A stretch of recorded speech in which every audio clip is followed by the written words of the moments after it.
Hello hello hello, क्या हाल चाल, क्या हाल चाल, क्या हाल चाल।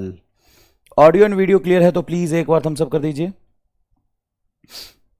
ऑडियो एंड वीडियो क्लियर है तो प्लीज एक बार थम्स अप कर दीजिए। Hello hello hello, mic check, mic check, mic check. Hello hello hello hello hello hello hello, mic check, mic check, mic check. Hello hello hello, 1 2 3 4, 1 2 3 4, 1 2 3 4। Audio video clear है तो please please please thumbs up कर दीजिए। Hello hello hello hello hello, mic check, mic check, mic check. Hello hello hello hello hello hello hello, mic check, mic check, mic check. Audio video clear है तो एक बार thumbs up कर दीजिए। Hello hello hello hello hello hello hello hello hello. आप सभी बच्चों को एमआर का बहुत बहुत नमस्कार। स्वागत है द सुपर एनर्जेटिक लक्ष्य नीट बैच में। और आज हम लोग इलेक्ट्रोमैग्नेटिक इंडक्शन का लेक्चर नंबर 9 पढ़ने वाले हैं। साहब, इलेक्ट्रोमैग्नेटिक इंडक्शन में आज हमें क्या पढ़ना है? बताइए क्या पढ़ना आज इलेक्ट्रोमैग्नेटिक इंडक्शन में। तो वही इंडक्टर का जो कंसेप्ट है, थ्योरी है, वही कंटिन्यू करेंगे और रिवीजन करते हुए डिस्चार्जिंग ऑफ इंडक्टर का कंसेप्ट समझेंगे। क्या समझेंगे? Discharging of inductor. Inductor charging का मतलब क्या है? इंडक्टर के चार्जिंग का मतलब है इंडक्टर में करंट एस्टेब्लिश करना। जैसे आपने पढ़ा था कि ये रेसिस्टेंस है, ये इंडक्टर है और आपने ये बैटरी जोड़ने वाले हो इससे। ये रेसिस्टेंस, ये इंडक्टर, बैटरी का ईएमएफ। तो इसको चार्ज करना मतलब क्या? चार्ज करना मतलब क्या? तो चार्ज करना मतलब अभी इंडक्टर में करंट 0 है, कंडक्टर में करंट एस्टैब्लिश करना, एक कांस्टेंट मैक्सिमम करंट एस्टैब्लिश करना, उसी को कहते हैं चार्जिंग ऑफ इंडक्टर। इसमें धीरे धीरे चार्ज मतलब बहना शुरू करता है तो करंट फ्लो करता है, करंट फ्लो करता है तो करंट का जो इक्वेशन होता है I is equal to maximum possible current कितना होगा जब तुम की को क्लोज कर दोगे? सर, मैक्सिमम पॉसिबल जो मैक्सिमम कांस्टेंट करंट जो इससे फ्लो करेगा वो होगा ई बाई आर, क्योंकि सारा का सारा ईएमएफ रेसिस्टर में जाके ड्रॉप हो जाएगा। इंडक्टर सिंपल वायर के लिए फ्लो करता है कांस्टेंट करंट में, कांस्टेंट करंट पे इंडक्टर सिंपल वायर की तरफ फ्लो करता है, तो आई इज इक्वल टू होगा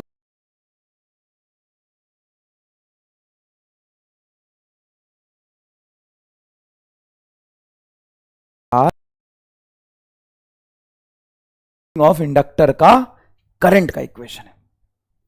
सर सही बात है। तो आज हम लोग इस चार्जिंग ऑफ इंडक्टर पे सवाल करेंगे, डिस्चार्जिंग ऑफ इंडक्टर के कंसेप्ट को समझेंगे। डिस्चार्जिंग ऑफ इंडक्टर मतलब इंडक्टर पहले से चार्ज है, इंडक्टर पहले से चार्ज है तो उसमें पहले से कुछ करंट फ्लो कर रहा होगा और उस करंट को डिस्चार्ज कराना। उस करंट को क्या करना? डिस्चार्ज करना। उसके बाद हम लोग समझेंगे म्यूचुअल इंडक्टेंस। म्यूचुअल इंडक्टेंस जो इस पूरे चैप्टर का लास्ट टॉपिक है। तो देखते हैं, अगर ये आज हो पाता है तो बहुत अच्छी बात है, नहीं तो थोड़ा सा समय और लगेगा। ठीक है, ठीक है, चलिए शुरू करते हैं। भाई साहब, आपके टीवी स्क्रीन पर पहला सवाल जो मैंने लास्ट लेक्चर में आपको दिया था, जो सबसे ज्यादा इंपॉर्टेंट है इस चैप्टर में याद रखना, जो सबसे ज्यादा इंपॉर्टेंट है इस चैप्टर में याद रखना, वो ये है कि एट इस टॉपिक पे, पर्टिकुलरली इस टॉपिक पे, at T is equal to 0 inductor behave as open wire, open wire. And capacitor क्या होता है टी इज इक्वल टू 0 पे?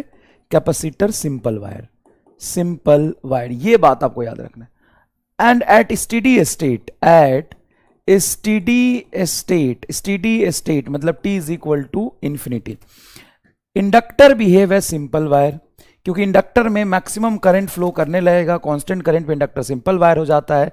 तो steady state inductor behave as simple wire, behave as simple wire, simple wire. And capacitor open wire, capacitor open wire, open wire. What does mean by simple wire? What does it mean by simple wire? Simple wire से आप क्या समझते हो? Simple wire से हम समझते हैं कि जिसको हम सिंपल वायर मान रहे हैं मतलब वो हट जाएगा, उसके जगह पे एक सीधा तार लग जाएगा, मतलब वो करंट को अलाउ करेगा। ओपन वायर मतलब, ओपन वायर मतलब उस इंस्ट्रूमेंट के क्रॉस करंट फ्लो ही नहीं कर सकता, मैक्सिमम पोटेंशियल ड्रॉप वहां पे ड्रॉप करा के कोई करंट अलाउ ही नहीं करता फ्लो करने के लिए, वो टूटा हुआ तार बिहेव करता है। इसका क्या मतलब है? Open wire, what does mean bye open wire? Open wire मतलब क्या समझते हो? ओपन वायर का क्या मतलब होता है कि करंट नहीं बहेगा लेकिन पोटेंशियल उसके एंड के क्रॉस मैक्सिमम ड्रॉप होगा, वो टूटा हुआ तार जैसा बिहेव करे, मतलब वहां से करंट को अलाउ नहीं कर रहा हो। क्या कर रहा, करंट को अलाउ नहीं कर रहा। भाई ये दो चीजें आपने लिखा है नोट्स में इसी भाषा में एकदम ऐसे ही तो ठीक है, नहीं तो एक बार लिख लेंगे। अब जब सवाल सॉल्व करोगे तो t इज इक्वल टू 0 पे इंडक्टर ओपन वायर हो जाता है, तो ये ओपन वायर हो जाएगा, ये करंट अलाउ नहीं करेगा, तो जो यहां से करंट आएगा ऐसे ऐसे ऐसे ऐसे आके इधर से निकल जाएगा। तो करंट कितना फ्लो करेगा t इज इक्वल टू 0 पे, t इज इक्वल टू 0 पे करंट फ्लो करेगा ईएमएफ 20, 4 और 4 सीरीज में हो जाएगा 8, मतलब 10/4 या 5/2, 5/2 एम्पियर। 4 से कैंसिल करोगे, 5 चौक 20, 4 दूना 8। और स्टेडी स्टेट पे देखोगे t is equal to infinity पे, तो स्टेडी स्टेट पे ये सिंपल वायर हो जाएगा। अगर ये सिंपल वायर हो गया तो सिंपल वायर से करंट जाएगा कि इससे भी डिवाइड होगा? सर अगर सीधा करंट चला गया, अगर ऐसा तुम कोई सर्किट बनाओगे तो भाई ये तो शॉर्ट सर्किट हो गया ना, 4 ओम, यहां से करंट जाएगा नहीं, सीधा ऐसे चला जाएगा। तो इफेक्टिव रेसिस्टेंस क्या आएगा, 20/4 इज इक्वल टू 5 एम्पियर। क्या बैटरी से निकलने वाला करंट एग्जैक्टली डबल हो जाएगा? हाँ, स्टेडी स्टेट पे सारा करंट इससे चला जाएगा, सारा करंट इससे चला जाएगा। स्टेडी स्टेट पर इंडक्टर में कितना एनर्जी स्टोर होगा, इंडक्टर में कितना एनर्जी स्टोर होगा, ई मैक्सिमम इन इंडक्टर। इंडक्टर में जो एनर्जी स्टोर होता है उसका फॉर्मूला क्या है, half LI square. Half inductor की वैल्यू दिया हुआ है क्या, 4 हेनरी, बहुत बढ़िया, अच्छा किया है, 4 हेनरी। और मैक्सिमम स्टेडी स्टेट पे जो करंट इंडक्टर जा रहा 5 एम्पियर जा रहा, 5 का होल स्क्वायर, 2/4 2 आ जाएगा, 5 का whole square 25 into 2 50 joule is equal to correct answer 50 joule. बिल्कुल सही बात है, 50 joule is your correct answer. तो कई बार इंडक्टर में एनर्जी भी पूछ लेगा, जैसे मैंने लास्ट लेक्चर में आपको सवाल कराया था, इस पे आपने देखा होगा बहुत अच्छे से।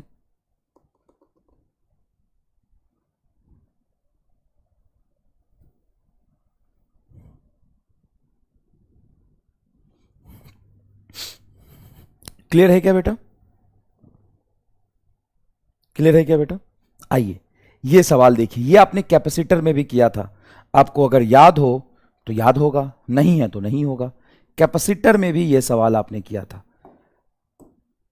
अगर याद होगा तो तुरंत आंसर टिक कर लोगे। क्या, देखो 2 सर्किट है, ये सर्किट नंबर 1 और ये सर्किट नंबर 2। इस सर्किट में सेम बैटरी लगा है E और E, लेकिन इंडक्टर है L1 इंडक्टेंस का, R1 रेसिस्टेंस है, L2 इंडक्टेंस, R2 रेसिस्टेंस है। ये रेड कलर से मैंने ग्राफ बनाया है आपका पहले सर्किट के लिए, ये पहले सर्किट के लिए ग्राफ है, ये सेकेंड सर्किट के लिए ग्राफ है, ये आपका दूसरे सर्किट के लिए ग्राफ है। ऐसे 2 लिख देता हूं, दूसरे सर्किट, 2 खराब लग रहा है, अच्छे से लिखूंगा, दूसरे सर्किट के लिए ग्राफ बना है। तो तुमसे बोला है कि इनके रेसिस्टेंस जो दोनों सर्किट में लगे हैं और इनके इंडक्टेंस को कंपेयर करो, कौन ज्यादा है, कौन कम है, कौन बराबर है। आराम से सोचो, देखो बेटा ये सर्किट 1 है आपका फर्स्ट सर्किट, और ये आपका सेकेंड सर्किट है।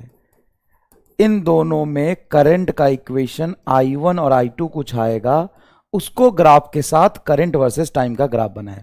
ग्राफ किसका है, करंट वर्सेस टाइम का।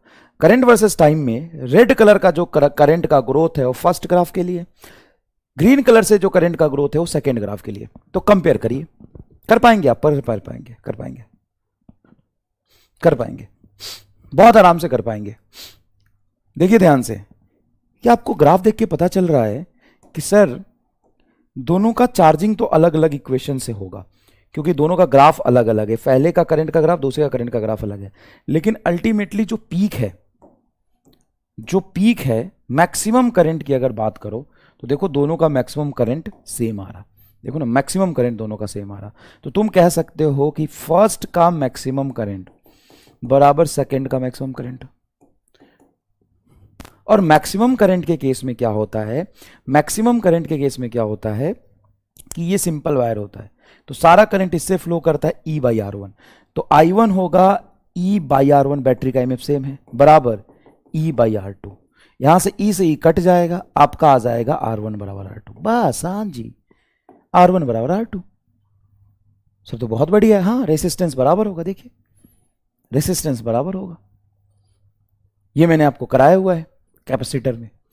अच्छा, जब धीरे धीरे चार्ज बढ़ रहा होता है तो एक ऐसा टाइम आता है जिसको हम टाउ कहते हैं, जब ये 67% चार्ज हो जाता है। तो मान लो ये पीक करंट आई नॉट है, तो इसका 67% कुछ ये होगा, 67% ऑफ आई नॉट ये होगा। यहां पे कौन जल्दी पहुंचा है सर? रेड कलर वाला ग्राफ तेजी से चार्ज हो रहा है, और यहीं पे आप देखोगे 67%, ये आई नॉट है, वाई एक्सिस पे ये आई नॉट है, आई नॉट का 67% ये यहां पे पहुंचा है। तो अगर जरा हम इसको ध्यान से देखें, अगर हम इसको ध्यान से देखें तो ये टाउ 1 है और ये टाउ 2 होगा। किसका टाइम कांस्टेंट ज्यादा है? किसका टाइम कांस्टेंट ज्यादा है सर? सेकंड ग्राफ धीरे धीरे चार्ज हो रहा है। अल्टीमेटली देखो, अगर ध्यान से देखोगे तो पहला ग्राफ फुल चार्ज हो गया था, उसके बाद इसका चार्जिंग कांस्टेंट है, लेकिन दूसरा ग्राफ जो है वो धीरे धीरे चार्ज हो रहा है और वहां पहुंचा है, मतलब दूसरा वाला ज्यादा टाइम ले रहा है पहले वाले के कंपेयर में। क्या ये बात सही है? हाँ, टाइम कांस्टेंट होता है L बाई आर, तो L1 by R1 is less then L2 by R2। Sir R1 R2 तो बराबर है, तो ये कट जाएगा, तो यहां से बचेगा L1 is less then L2, मतलब L2 is greater then L1। ये आंसर आएगा। ये आंसर आएगा। समझ में आया बेटा? ये आपको अच्छा सवाल था ये। कैपेसिटर अगर आपने पढ़ा होगा तो कैपेसिटर में कराया मैंने। 5/2 करंट क्यों नहीं लिया आई स्क्वायर में? प्रतीक का सवाल है, कोई प्रतीक को जवाब देगा क्या? एकदम नशा करके लेक्चर देखता है। अबे ढोंढू, ये T इज इक्वल टू 0 पे बैटरी से पास करने वाला करंट है, यहां दिया बैटरी से पास करने वाला current. T is equal to 0 में इंडक्टर से करंट ही नहीं जाएगा, तो उसमें एनर्जी कैसे स्टोर होगा? ढोंढू है क्या तू? कैसा फील कर रहा है बता, तू कैसा फील कर रहा है कि तूने क्या पूछ लिया? कौन था ये? 67% कैसे आया? कैपेसिटर में आया था इसलिए यहां लिख दिया। कैपेसिटर में आया था इसलिए लिख दिया। प्रतीक कैसा महसूस कर रहा है तू? बता, तूने क्या पूछ लिया? बता बता, क्या पूछा तूने? मुंह खोला तो क्या निकला तेरे मुंह से? सर कंफ्यूज हो गए भाई मेरे। T इज इक्वल टू 0 पे यहां पे लिखा मैंने, इसको नहीं पढ़ा तूने? बायोलॉजी समझा है क्या गधा? T इज इक्वल टू 0 पे inductor behave as open wire, तो T इज इक्वल टू 0 पे जो करंट बह रहा है वो तो बैटरी से निकाला है हमने। बैटरी से कितना बह रहा है? इंडक्टर में तो T इज इक्वल टू 0 पे करंट ही नहीं होगा, उसमें एनर्जी 0 आएगी। ढूंढू एकदम। ओपन वायर में करंट मैक्सिमम, तो ईएमएफ 0 कैसे? कल कहां थे बेटा? कल जब मैंने तुम्हें समझाया था कि T इज इक्वल टू 0 पे सारा पोटेंशियल इंडक्टर में चला जाएगा, रेसिस्टेंस में पोटेंशियल 0, इसलिए करंट 0 है। ढूंढू एकदम। चल इधर देख, ब्राइटनेस ऑफ बल्ब व्हेन की इज क्लोज। देख, एक बैटरी है ये, सर बैटरी है, ये की है, की अभी ओपन है, इसको बंद करूंगा, की को बंद करूंगा। ये इंडक्टर है और यहां पे रेसिस्टेंस सॉरी बल्ब लगा दिया रेसिस्टेंस की जगह पे। तो बल्ब की जो चमक होगी उसके ब्राइटनेस पर कंपेयर करना है, कमेंट करना है कि इसका ब्राइटनेस कैसा होगा, इसका ब्राइटनेस कैसा होगा। तो ध्यान से देखो, ये बैटरी है, जिस इंस्टेंट पे तुम की को क्लोज करोगे क्या करंट उसी इंस्टेंट पे बहेगा? नहीं। और बल्ब का मतलब क्या है? रेसिस्टेंस। तो इसको तुम्हें आरएल सर्किट की तरह ही तो ट्रीट करना है। हाँ, तो सर हम कह सकते हैं टी, बढ़िया हुआ प्रतीक ने सवाल, क्या था वो सवाल पूछ लिया। सर यहां पे गलती हम नहीं करेंगे उसके सवाल की वजह से। Sir T is equal to 0 पे इंडक्टर ओपन वायर होगा तो करंट जाने ही नहीं देगा, करंट 0 है, करंट 0 तो ब्राइटनेस 0। भाई करंट जाएगा तभी तो बल्ब चमकेगा हैं? बल्ब क्या होता है? बल्ब रेसिस्टेंस होता है। T इज इक्वल टू 0 पर, T इज इक्वल टू 0 पे कोई करंट बह रहा बल्ब से? नहीं, तो ब्राइटनेस क्या होगा? 0। and then at T is equal to 0 brightness is 0, then brightness increases after brightness increases then becomes constant and becomes constant and becomes BECOMES becomes constant क्यों? तो भाई ऐसा थोड़ी ना कि बल्ब की चमक बढ़ते बढ़ते बढ़ता ही चला जाएगा अनंत काल के लिए। भाई ये आरएल सर्किट है, ये एल है, ये आर है, यहां पे करंट का ग्रोथ होगा और इस तरीके से करंट का ग्रोथ आएगा। आई वर्सेस टी का ग्राफ कुछ ऐसा बनेगा। जब मैक्सिमम करंट हो जाएगा, कांस्टेंट करंट हो जाएगा, तो यहां पे एक कांस्टेंट ब्राइटनेस आपको दिखाई देगा। Increases by time. और ऐसा नहीं कि तुम बोल दोगे कि पहले ब्राइटनेस 0 होगी, पहले t इज इक्वल टू 0 पे ब्राइटनेस 0 होगी और इंक्रीज करते रहेगी। अरे भाई, brightness become 0 at t is equal to 0, then increases and becomes constant. पहले 0 होगी, फिर धीरे धीरे बढ़ेगी एक कांस्टेंट वैल्यू तक, उसके बाद नहीं बढ़ेगी, उसके बाद नहीं बढ़ेगी। समझ में आया बेटा? अब ये सवाल करो, क्या है सवाल? देखो, ये बैटरी है, बैटरी अभी सर्किट में कनेक्टेड नहीं है, की ओपन है, की ओपन है। अब यहां पे एक रेसिस्टेंस लगाया, रेसिस्टेंस के साथ बल्ब B2 लगाया, यहां पे एक इंडक्टर लगाया, इंडक्टर के साथ बल्ब B1 लगाया। ध्यान से देखिए, ये बैटरी अभी हम सर्किट में कनेक्ट करने जा रहे हैं। तो इस बैटरी से एक तो जुड़ेगा R रेसिस्टेंस और बल्ब भी एक रेसिस्टेंस होता है, इस तरीके से आएगा सर्किट। और इसी सर्किट के साथ पैरेलल में इंडक्टर एंड बल्ब का एक कॉम्बिनेशन जुड़ा हुआ है। तो जैसे ही आप की को क्लोज करेंगे तो B1 B2 बल्ब के ब्राइटनेस के बारे में क्या कमेंट करोगे? देखो, कंपेयर ब्राइटनेस ऑफ बल्ब है t is equal to 0 and t is equal to steady state. तो भाई यहां से जो करंट फ्लो करेगा वो पूरा का पूरा करंट आपका रेसिस्टेंस में जाएगा और इस बल्ब को चमकाता हुआ निकल जाएगा, क्योंकि t इज इक्वल टू 0 पे इंडक्टर जो है वो ओपन वायर होगा। तो at t is equal to 0 पे brightness of B1 is 0 and B2 चमकेगा। Brightness B2 is not equal to 0, B2 चमकेगा भाई, B2 एकदम ग्लो कर रहा होगा, भक से चमक रहा होगा, भक से चमक रहा होगा।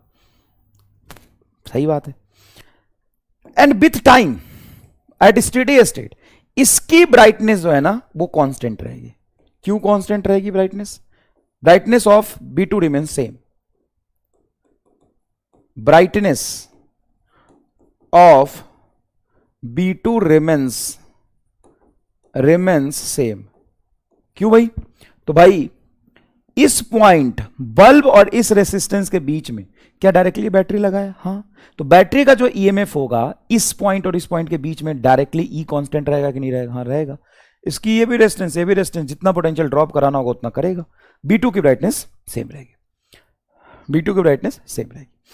But brightness of B1 increases, brightness of B1 increases, B1 increases and greater than B1,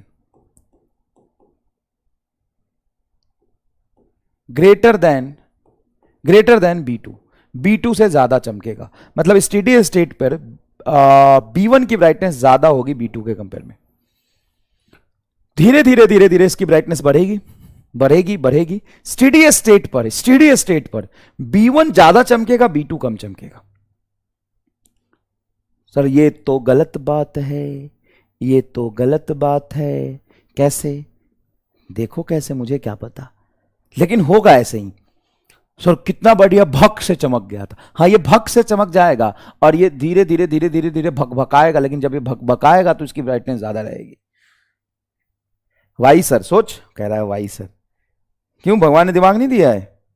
नहीं सर, कुछ को तो दिया ही नहीं, कुछ को दिया है तो उसका स्पीड 0 है। सोच, खुद सोच, आएगा समझ में, सोच।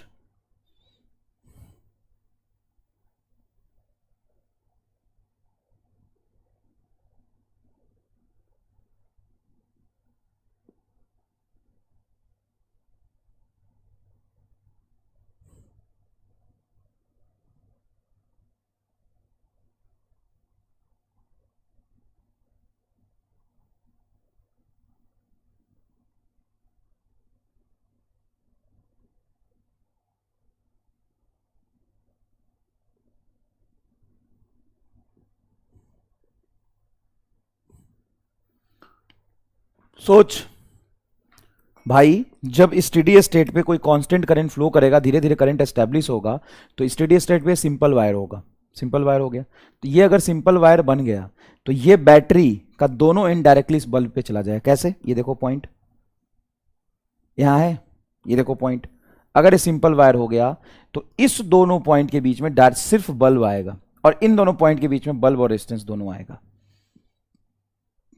सोच, मतलब ये जो रेसिस्टेंस है, सॉरी ये जो बैटरी है, इसका पोटेंशियल इसमें और इसमें दोनों में बटेगा सीरीज में, और ये बैटरी डायरेक्टली इस बल्ब के सेंट पर, इस इंडक्टर के सेंट पे लगा है, तो भाई इंडक्टर तो सिंपल वायर जैसा हो गया, तो सारा का सारा पोटेंशियल जो बैटरी का है इस बल्ब पे जाके ड्रॉप होगा।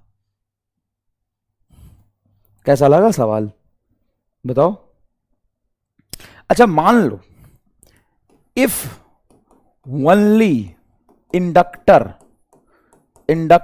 Is connected with battery of EMF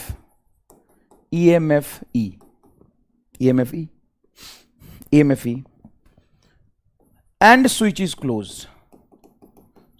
closed, then find equation of current,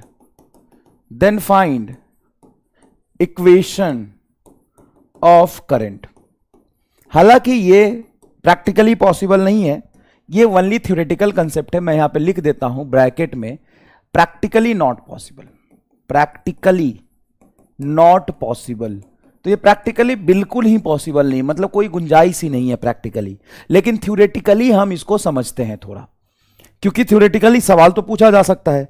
भाई हम जानते हैं कि प्रैक्टिकली रेसिस्टेंस मतलब कुछ ना कुछ तो होगा ही, और कुछ ना कुछ रेसिस्टेंस होगा, तो रेसिस्टेंस कंसीडर करके करंट का इक्वेशन बनाएंगे, रेसिस्टेंस कंसीडर करके हम इक्वेशन बनाएंगे। ऐसा कोई तार नहीं जिसका कोई आर नहीं। तुम बोलोगे नहीं सर हम तो बहुत युगांडा से तार लेके आए हैं, युगांडा से सुपर कंडक्टर लेके आए, इसका सच में कोई रेसिस्टेंस नहीं है सर, इसका सच में कोई रेसिस्टेंस नहीं है, युगांडा से लेके आए, रेसिस्टेंस 0 है।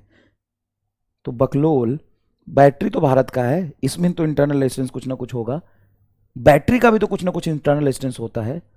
ओके सर, हाँ बैटरी का तो कुछ इंटरनल रेजिस्टेंस होगा।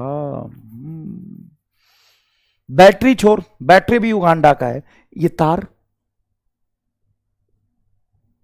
सर, तार भी युगांडा का लाया है। अच्छा ये की तो यहां का होगा, की में तो कुछ एक कंपोनेंट लगे होंगे, कुछ वायर होगा, कुछ कांटा लगा होगा, जैसे ऐसे टैप टैप करेगा, उसका तो रेजिस्टेंस आएगा। तो ऐसा कोई तार नहीं जिसका कोई आर नहीं, तो भाई कहीं ना कहीं से थोड़ा रेजिस्टेंस आ जाएगा। तो अगर वो भी युगांडा से लाया है तो ठीक है, तो ठीक है, युगांडा के केस में जब तू सब ले ही आया तो चल कर ले, चल अब कर, थ्योरेटिकली कर, प्रैक्टिकली तो पॉसिबल है नहीं, थ्योरेटिकली कर, है ना। प्रैक्टिकली ये पॉसिबल नहीं है। क्यों नहीं है पॉसिबल? क्योंकि कुछ ना कुछ रेजिस्टेंस कहीं ना कहीं से थोड़ा आ ही जाएगा, और रेजिस्टेंस होगा तो रेजिस्टेंस लगा के सॉल्व करोगे तो हम कर चुके हैं। लेकिन अगर सच में कुछ भी रेजिस्टेंस ना हो तो थ्योरेटिकली हम इसको कैसे डील करेंगे?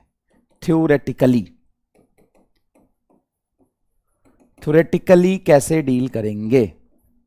थ्योरेटिकली तो सुनो ध्यान से। बैटरी का काम क्या होता है सर? बैटरी का काम होता है जिस दो पॉइंट के बीच में उसको जोड़ देते हैं, उन दो पॉइंट के बीच में वो ईएमएफ ई क्रिएट करता है सर। ठीक है, तो देखो ये बैटरी है, बैटरी का एक एंड ये रहा और दूसरा एंड बैटरी का ये रहा, इन दोनों पॉइंट के बीच में जोड़ दिया, तो इन दोनों के पॉइंट के बीच में ये करंट एस्टेब्लिश करने की कोशिश करेगा। हाँ सर, करंट एस्टेब्लिश करने की कोशिश करेगा। भाई इसको जब तुम यहां पे की बंद करोगे तो करंट एस्टेब्लिश करने की कोशिश करेगा, लेकिन स्टार्टिंग में करंट नहीं कर पाएगा, धीरे धीरे करंट बहाएगा। तो किसी भी इंस्टेंट पे मैं ये कह सकता हूं एट एनी टाइम, ANY होता है ना, ANY, at any time T, किसी भी टाइम टी पे जो बैटरी का ईएमएफ होगा, क्या वो इंडक्टर के अक्रॉस पोटेंशियल ड्रॉप के बराबर होगा? क्योंकि यहां पे रेसिस्टेंस और इंडक्टर तो है नहीं, एक ही इंडक्टर है। हाँ सर, और वैसे भी इसमें करंट 0 था, इसमें करंट बहाने की कोशिश करेगा तो मैक्सिमम पोटेंशियल ड्रॉप करा के इसको अपोज करेगा। और वैसे भी दो चीजें होता है, जैसे यहां पे रेसिस्टेंस है, इंडक्टर है, तो इसका पोटेंशियल ड्रॉप प्लस इसका पोटेंशियल ड्रॉप बैटरी के बराबर होगा। लेकिन यहां पे अकेला इंडक्टर है, तो क्या मैं कह सकता हूं इंडक्टर का पोटेंशियल ड्रॉप हमेशा बैटरी के बराबर होगा? इसके बराबर होगा। बैटरी का काम क्या होता है? देना, लेगा कौन? जो होगा वो लेगा। यहां पे अकेले है तो ये अकेले लेगा, दो लोग होते तो दोनों मिलके लेते पोटेंशियल, ये तो कह सकता हूं ना। हाँ सर, तो ई हमेशा बैटरी का ईएमएफ तो कांस्टेंट रहेगा ही, और इंडक्टर के ईएमएफ को लिख सकते हूं LdI/dt। सर समझ गया। अब एक काम कर, DI को रहने दे, बाकी सबको उधर ले जा। तो DI बराबर हो जाएगा E/L इंटू dt। दोनों तरफ इंटीग्रेट कर दे। जब दोनों तरफ इंटीग्रेट करेगा तो डी का इंटीग्रेशन होगा आई बराबर ई बाई एल कॉन्स्टेंट, हाँ बैटरी का EMF inductance constant E by L, D T का इंटीग्रेशन हो जाएगा सिंपल टी। ये आएगा सर इक्वेशन। सर ये तो बहुत भयंकर इक्वेशन है। हाँ तो थ्योरेटिकली है ना कि करंट बराबर ई टी बाई एल। भाई साहब इस हिसाब से देखा जाए तो current is directly proportional to time. हाँ अगर यहां पे ग्राफ बनाओगे करंट वर्सेस टाइम का, टाइम जीरो तो करंट जीरो, सही बात है। जिस इंस्टेंट पे मैं की को क्लोज करूंगा उस इंस्टेंट पे इंडक्टर में करंट जीरो था तो जीरो ही रहेगा। हाँ सर, अब धीरे धीरे जैसे से टाइम बढ़ेगा करंट का ग्राफ ऐसा बनेगा। सर ये पॉसिबल क्यों नहीं है? कितना बढ़िया तो हो गया, सॉल्व हो गया। देखो ये इक्वेशन आ गया करंट का, करंट बराबर होता है ई बाई एल इंटू टी, एकदम सही इक्वेशन है। ग्राफ भी बन जाएगा आई वर्सेस टी का। देखो आई वर्सेस टी का स्ट्रेट लाइन, क्या दिक्कत है? दिक्कत ये है कि एक बात बता, ये करंट वर्सेस टाइम मतलब टाइम के साथ करंट बढ़ता ही जा रहा, बढ़ता ही जा रहा, बढ़ता ही जा रहा, बढ़ता ही जा रहा। हाँ कब तक? जब तक टाइम रहेगा, लगा के रखोगे, जितने देर तक रखोगे टाइम रखो, करंट बढ़ता ही जाएगा। ऐसे थोड़ी ना हो सकता है बैटरी का प्राण निकल जाएगा, चूस जाएगा बैटरी को ये इंडक्टर बैटरी को चूस जाएगा। हाँ तो इसीलिए तो कह रहा हूं कि एक्सपेरिमेंटली पॉसिबल नहीं है, प्रैक्टिकली पॉसिबल नहीं है। थ्योरेटिकली पढ़ोगे तो ये आएगा, और थ्योरेटिकली इस पे सवाल भी बनते हैं।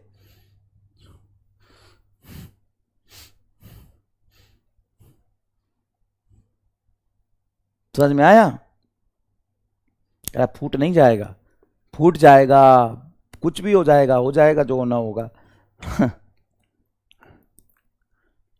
ठीक है, अनंत काल तक करंट थोड़ी ना बढ़ता रहेगा। लेकिन आपसे सवाल ऐसा पूछ सकता है, सवाल ऐसा पूछ सकता है जैसे मान लो ये इंडक्टर ले लिया, इंडक्टर की इंडक्टेंस ले ली 4 हेनरी, और यहाँ एक सिंपल डीसी बैटरी लगा दी। एसी नहीं है अभी, हम डीसी बैटरी लगा रहे हैं। एसी पर क्या होगा? मैं पढ़ाएगा, जब पढ़ने की जरूरत पड़ेगी तब मैं पढ़ाएगा, चिंता मत कर रहा, तू करेगा तू। बताओ यहां से t is equal to 3 second पर करंट कितना बहेगा? Find current at t is equal to 3 second. Find current flowing through battery. Sir resistance कहां गई? ना बाहो, रेसिस्टेंस यहां पे ना बा, तो बतावा करंट का हुई? करंट हुई E by L into T. E बोला 2, एल बोला 4, टाइम बोला। Find current through the battery at T is equal to 3 second. 3 second पर तो 3 रखा, तो ये 2 से 4 कटेगा, 2 नीचे, 3/2 आ जाएगा, 3/2 एम्पियर।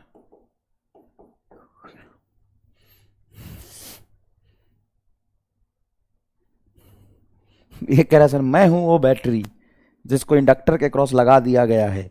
इंडक्टर है सर नीट का एग्जाम, और मैं हूं नीट की तैयारी करने वाला बच्चा, एकदम चूस गया है नीट हमको। वाह सर, वो है इंडक्टर और मैं हूं वो बैटरी, रामलाल है वो बैटरी, और ये है नीट की तैयारी।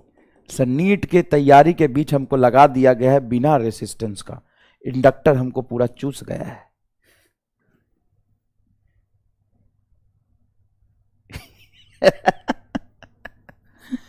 ओ भाई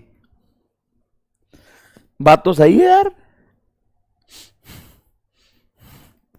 सर ये तो प्रैक्टिकल हो गया। हाँ लो, प्रैक्टिकली पॉसिबल हो गया।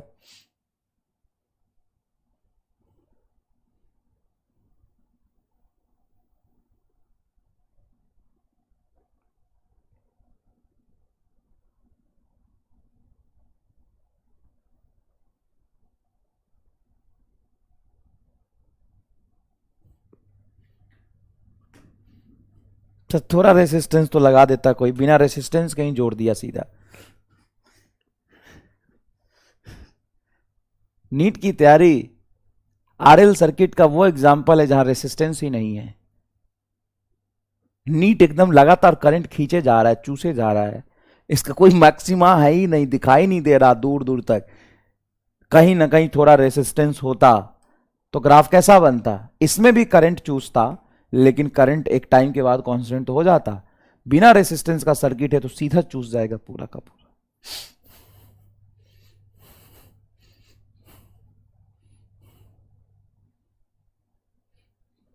आएगा वो रेसिस्टेंस, आएगा, भरोसा रखो अपने आप पर।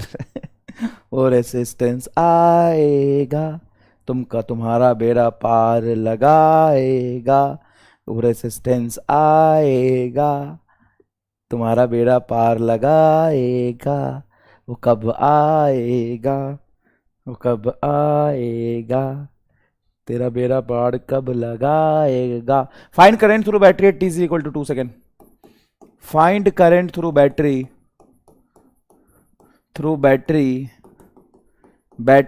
Eight T is equal to 2 second. क्या महक रहा है यार।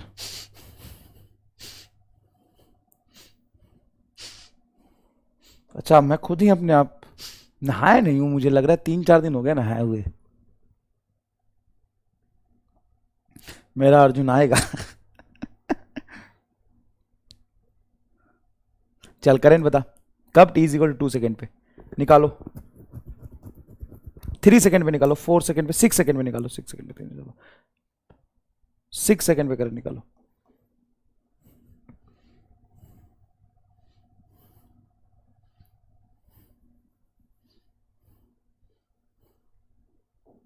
Current flowing through battery at T is equal to 6 second. Sir इसमें रेसिस्टेंस तो है। कई बार होता है रेसिस्टेंस, लेकिन उसका कोई फायदा नहीं होता।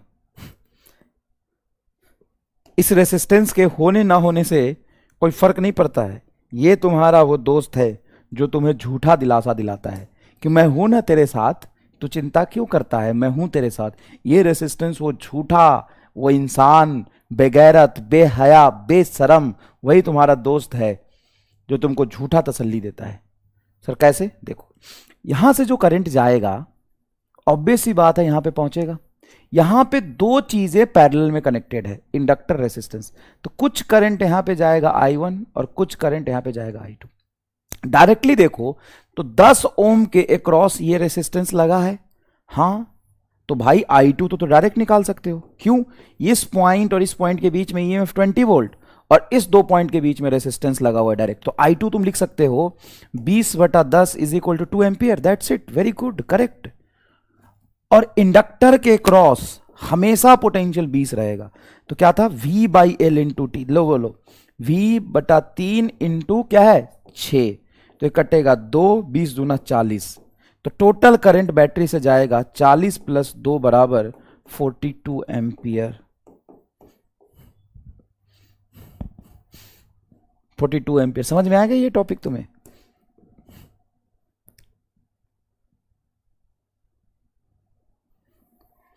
क्लियर है क्या? यहां पे कोई डाउट, कोई समस्या? आओ अब हम डिस्चार्जिंग ऑफ इंडक्टर समझते हैं। डिस्चार्जिंग ऑफ इंडक्टर क्या है? डिस्चार्जिंग ऑफ इंडक्टर है कि पहले इंडक्टर को चार्ज किया होगा बैटरी से। चार्ज करने के लिए बैटरी चाहिए, डिस्चार्ज करने के लिए तो बैटरी नहीं चाहिए ना।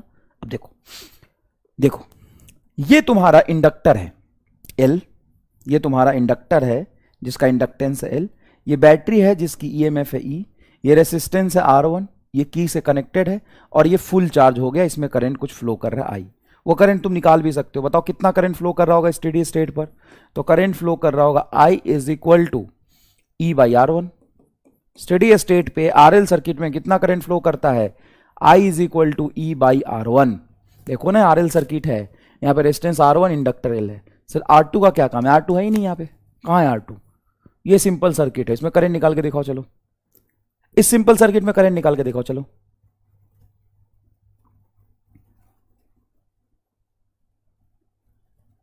बताओ, स्टेडी स्टेट में यहां से करंट निकाल के देखो। चलो, कुछ नहीं है, नीचे जो था मैंने हटा दिया, वो तो सर्किट में कनेक्टेड ही नहीं था, तो लगे होने नहीं लगे होने का कोई मतलब नहीं था। बताओ।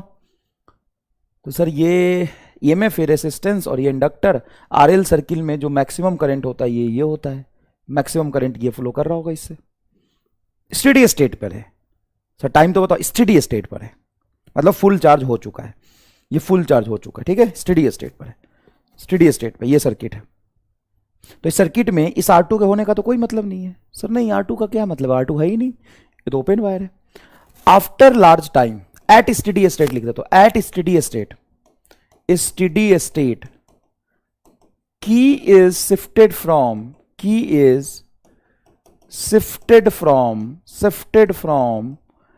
A to B।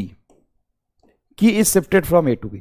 Steady state पे इस की को ए से बी पर शिफ्ट कर दिया, ए से बी पर शिफ्ट कर दिया एट स्टेडी स्टेट, मतलब इंडक्टर चार्ज हो चुका था। Key is shifted from A to B, key is shifted from A to B, मतलब ये सर्किट कैसा दिखाई देगा? देखो ये सर्किट तुम्हें कुछ इस तरह का दिखाई देगा, इस तरह का दिखाई देगा कि यहां से ये रिश्ता तोड़ लेगा, यहां से ये रिश्ता तोड़ लेगा और इसको यहां पे कनेक्ट कर देंगे। तो सर ये जो करंट आई फ्लो कर रहा था, जो भी इसका मैक्सिमम करंट था E/R1, क्या वो यहां से फ्लो करने लगेगा? हाँ, यहां से फ्लो करने लगेगा, ऐसे, ये ऐसे फ्लो करने लगेगा और इस क्लोज लूप में बहेगा। ये ओपन वायर हो गया, तो इंस्टेंटेनियसली इसमें करंट खत्म और ये जो करंट यहां फ्लो कर रहा था धीरे धीरे इस रेसिस्टेंस से फ्लो करने लगेगा। तो सर करंट का क्या होगा? वैल्यू बढ़ेगी, डिक्रीज होगी कि कांस्टेंट रहेगा? देखो स्टेडी स्टेट पे इंडक्टर में कुछ एनर्जी स्टोर था, हाँ।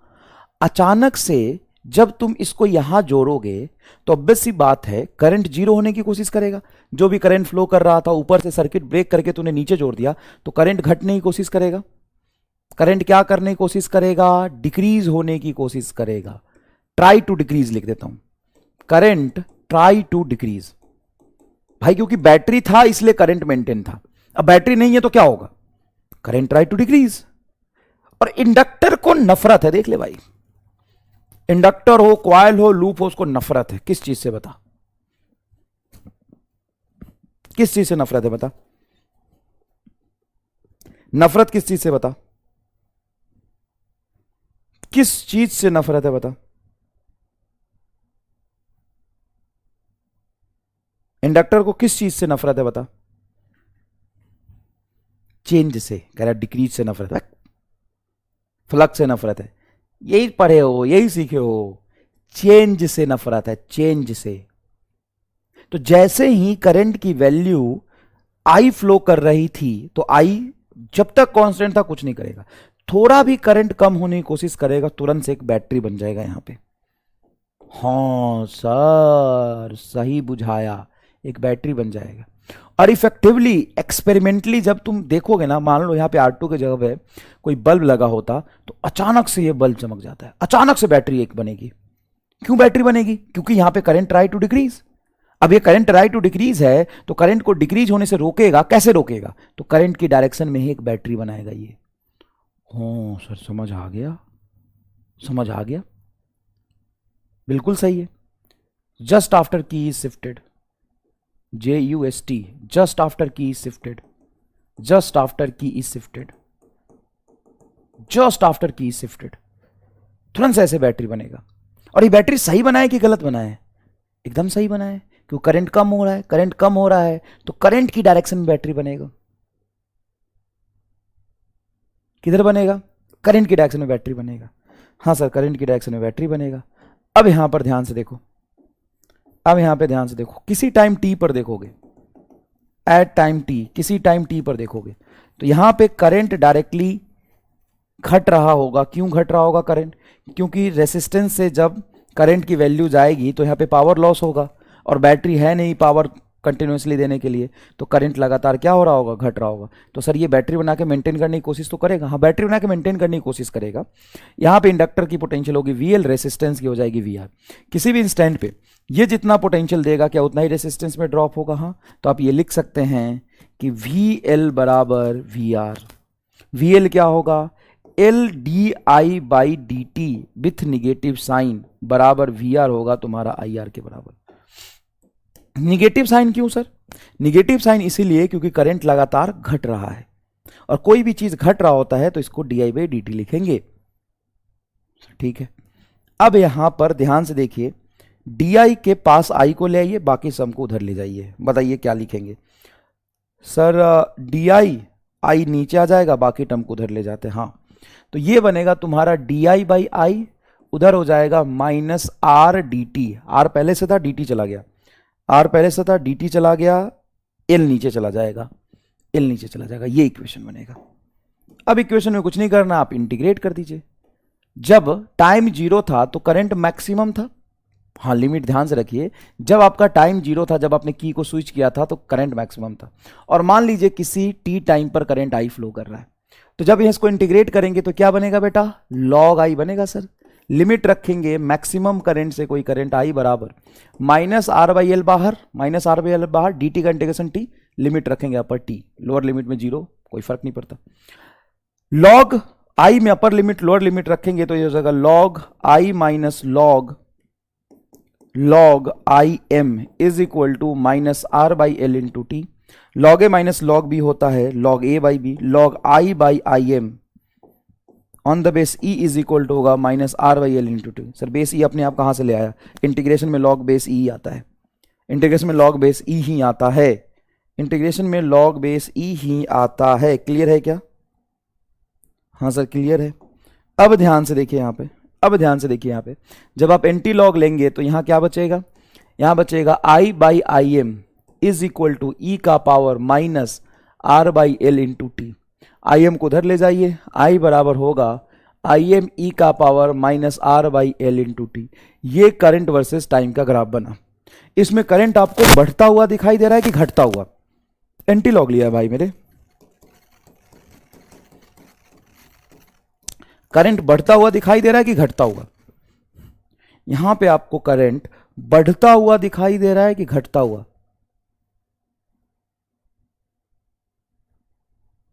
घटता हुआ दिखाई दे रहा है। ग्राफ बनाएंगे ये करंट वर्सेस टी का, तो T is equal to zero पे करंट मैक्सिमम था, तुम रख के देखो यहां पर, टी को जीरो रखो, ई का पावर जीरो वन हो जाएगा, आई बराबर आई एम आएगा। सर बढ़िया है। T is equal to infinity पे देखो, तो टी की वैल्यू इन्फिनिटी रखोगे, माइनस पहले से, ई का पावर माइनस इन्फिनिटी होता है जीरो, तो करंट सर जीरो आएगा। और टी इज इक्वल टू अगर तुम रख दोगे L by R, time constant के बराबर, टाउ टाउ होता है ना एल आर, तो टी को आर बाई एल रखोगे, टी को आर बाई एल रखोगे, टी को रखोगे, सॉरी एल बाई आर रखो, टी को एल बाई आर रखो, टी को एल बाई आर, तो एल से एल कटेगा, आर से आर कटेगा, ई का पावर माइनस वन, ई का पावर माइनस वन मतलब वन अपॉन ई, तो करंट आएगा यहां पर आई मैक्सिमम बाई ई। ई की वैल्यू 2.71 रखो, परसेंटेज देखोगे तो ये आएगा तुम्हारा 37% ऑफ आई मैक्स। अरे वन अपॉन ई की वैल्यू रख, उसको 100 से गुना कर दे, ले मैं तेरे सामने कर देता हूं। एकदम गधेरा है तू, पता है तू क्या है, गधेरा है। 2.71 मल्टीप्लाई 100, परसेंटेज देखने के लिए 100 से मल्टीप्लाई करते हैं। हाँ सर, परसेंट देखने के लिए 100 से मल्टीप्लाई करते हैं। ई की वैल्यू 2.71 होता है, 2.71 से 100 को काटोगे क्या आएगा, 37 के आसपास आएगा, तो 37% ऑफ आई मैक्स आ गया। हाँ, तो करंट कितना हो गया, 37%। कब? जब टाइम कांस्टेंट के बराबर है तब। तो टाइम जब जीरो था तो मैक्सिमम करंट, और ऐसा आपका ग्राफ बनेगा। टाइम टी बराबर टाउ होगा तो यहां पे करंट 37% ऑफ आई मैक्स आएगा। कह रहे 2.303, 2.71 होता है रे ई की वैल्यू। हम डैश है, कह रहा है कि हाँ नोटिस किया है मैंने, हम गधेरा हैं।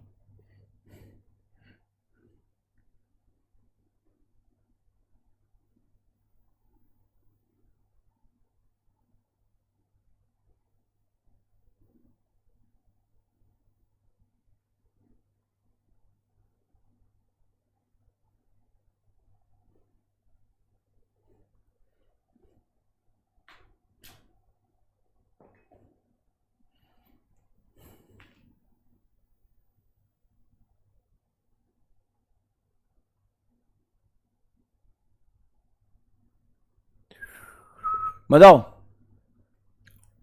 समझ में आया क्या?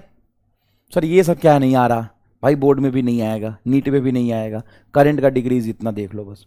अच्छा एक बात बताओ, अगर मैं तुम्हें ये सवाल पूछूं कि करंट जीरो हो गया, तो सर करंट जीरो हो गया तो इसमें एनर्जी जीरो हो गई, करंट डाइज आउट हो गया, खत्म हो गया करंट।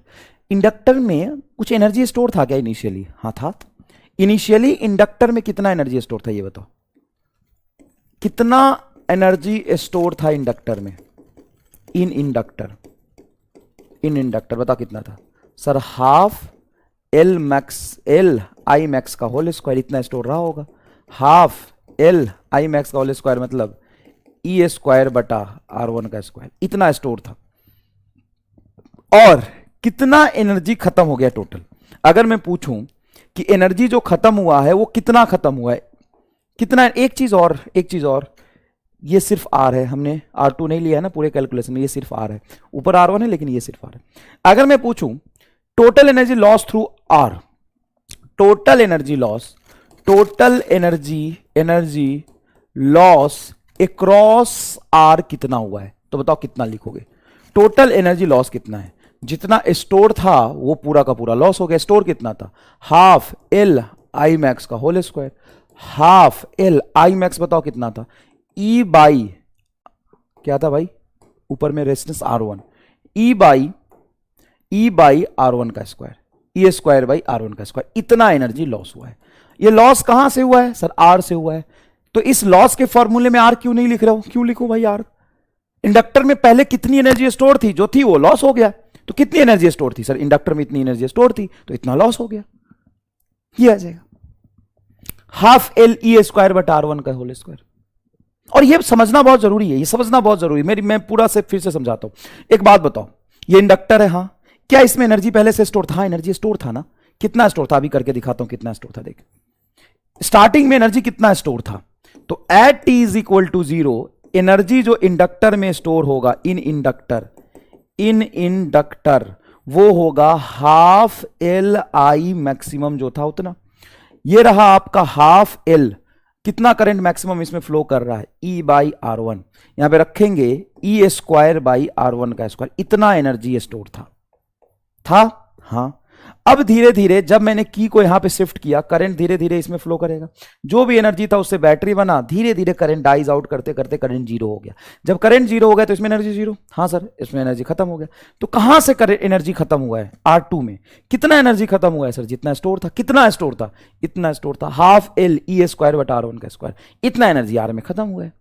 अब ये जो एनर्जी लॉस हुआ है ना, उसमें आर नहीं दिख रहा, लेकिन असल में आर में ही एनर्जी लॉस हुआ है, आर के थ्रू डिस्चार्ज हुआ है। तो जिसके थ्रू डिस्चार्ज हुआ उसमें एनर्जी लॉस हुआ है।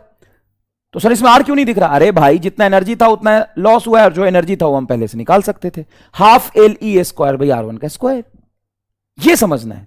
अब इसमें एक सवाल आता है, उसमें 90% बच्चे गलत करते हैं, 90% बच्चे गलत करते हैं, इसीलिए मैंने ये कराया है। क्या सवाल आता है, ये सवाल है, ध्यान से देख लीजिए। Find total heat loss across R2, find total heat loss across R2 when की इज शिफ्टेड फ्रॉम 1 to 2। अरे 2 to 1 होगा ना, गंगा का जो उधर 2 to 1, ये की यहां पर है बेटा, देखो की यहां पर है, इस 2 से 1 पे मैं की को शिफ्ट करूंगा। अभी की को हमने शिफ्ट नहीं किया है, अभी हमने की को शिफ्ट नहीं किया है। की आपका देखिए ध्यान से, ये है, ये आपका की है, ये आपका की है। तो देखिए ध्यान से पहले पूरा सर्किट देख लीजिए। सर्किट में एक बैटरी है 20 वोल्ट का, ये रेसिस्टेंस R1, इंडक्टर L है, ये की यहां पे कनेक्टेड है अभी, ठीक है, की यहां पे कनेक्टेड है 2 पर। अब find total heat loss across R2। अब इस की को यहां से हटा के ऊपर जोड़ दूंगा R2 में, व्हेन की shifted from 2 to 1। Find total heat loss across R2 when की shifted from 2 point to 1 point। तो 1 point में जब तुम की को शिफ्ट कर दोगे, क्या सर्किट तुम्हारा कुछ ऐसा बन जाएगा, ऐसा बन जाएगा, हां सर। अब ये इंडक्टर है L और ये रेसिस्टर है R2। अब इस R2 के थ्रू कितना हीट लॉस हुआ ये पूछा है, इस R2 के थ्रू कितना हीट लॉस हुआ है ये पूछा है। तो हीट लॉस E बराबर होगा energy loss, heat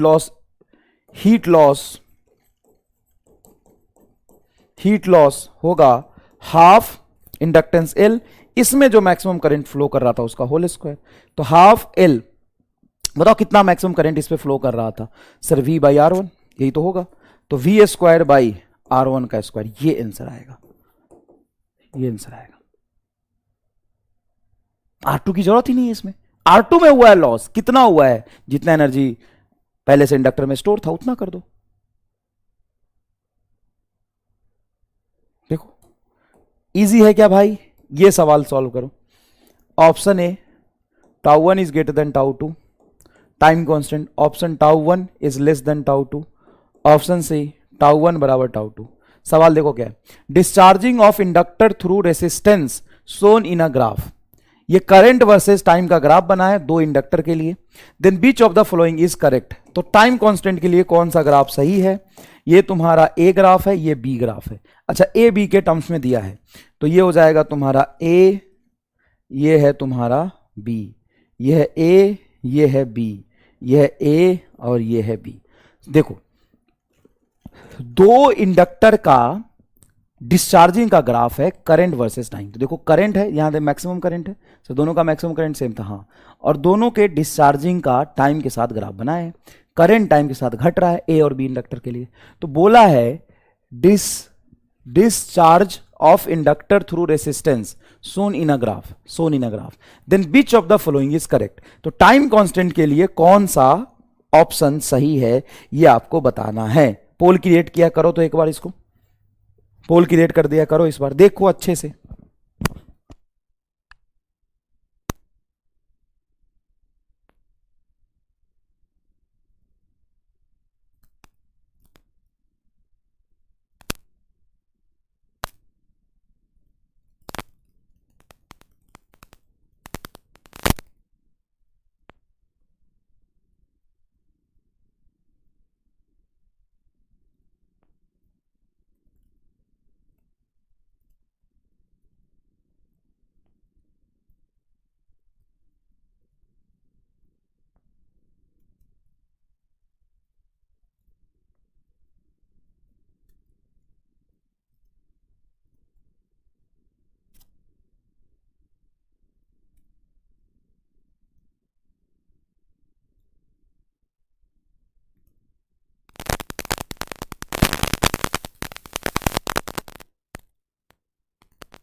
hello hello hello hello hello hello hello hello hello hello, बताइए क्या लग रहा है। तो भाई करंट मैक्सिमम सेम था, डिस्चार्ज हो रहा है। अब जिसका टाइम कांस्टेंट ज्यादा होगा वो धीरे धीरे डिस्चार्ज करेगा। जैसे मान लो ये मैक्सिमम करंट है, तो इसका 37% ऑफ मैक्सिमम करंट मान लो कुछ ये है, मतलब ये मैक्सिमम है, 37% ये है। तो इसका 37% रेड कलर पर बी ग्राफ का ये आया है, और ए ग्राफ का 30% यहां आया है। ये ए ग्राफ, भाई ये करंट है, रेड कलर का करंट यहां पे इस टाइम पे है, और ये करंट यहां पर इस टाइम पे है। तो ए का टाइम कांस्टेंट ज्यादा है तुम्हारा, ए का टाइम कांस्टेंट ज्यादा है, ये आंसर आ जाएगा फर्स्ट आएगा मेरे हिसाब से। 43% कह रहे हैं ए और 47 कह रहे हैं बी, एकदम मिला जुला बैलेंस आंसर दिए हो, ठीक है भाई। थोड़ा एक बार और सोचो, भाई ये करंट है, हाँ ये डिस्चार्ज हो रहा है बी के लिए, तो बी के लिए टाइम कांस्टेंट कम है, जल्दी डिस्चार्ज हो रहा है बी, ए धीरे धीरे डिस्चार्ज हो रहा है। देखना भाई, ए का ग्राफ ये कुछ है, बी का ये है, तो कौन जल्दी डिस्चार्ज हुआ है, बी जल्दी डिस्चार्ज हुआ है ना, तो बी का टाइम कांस्टेंट कम होगा, ए का टाइम कांस्टेंट ज्यादा होगा। कैसी बातें कर रहे हो यार, ए इज आंसर, हाँ बिल्कुल, बी इज राइट, हाँ ए राइट होगा, फर्स्ट करेक्ट है, ए करेक्ट है।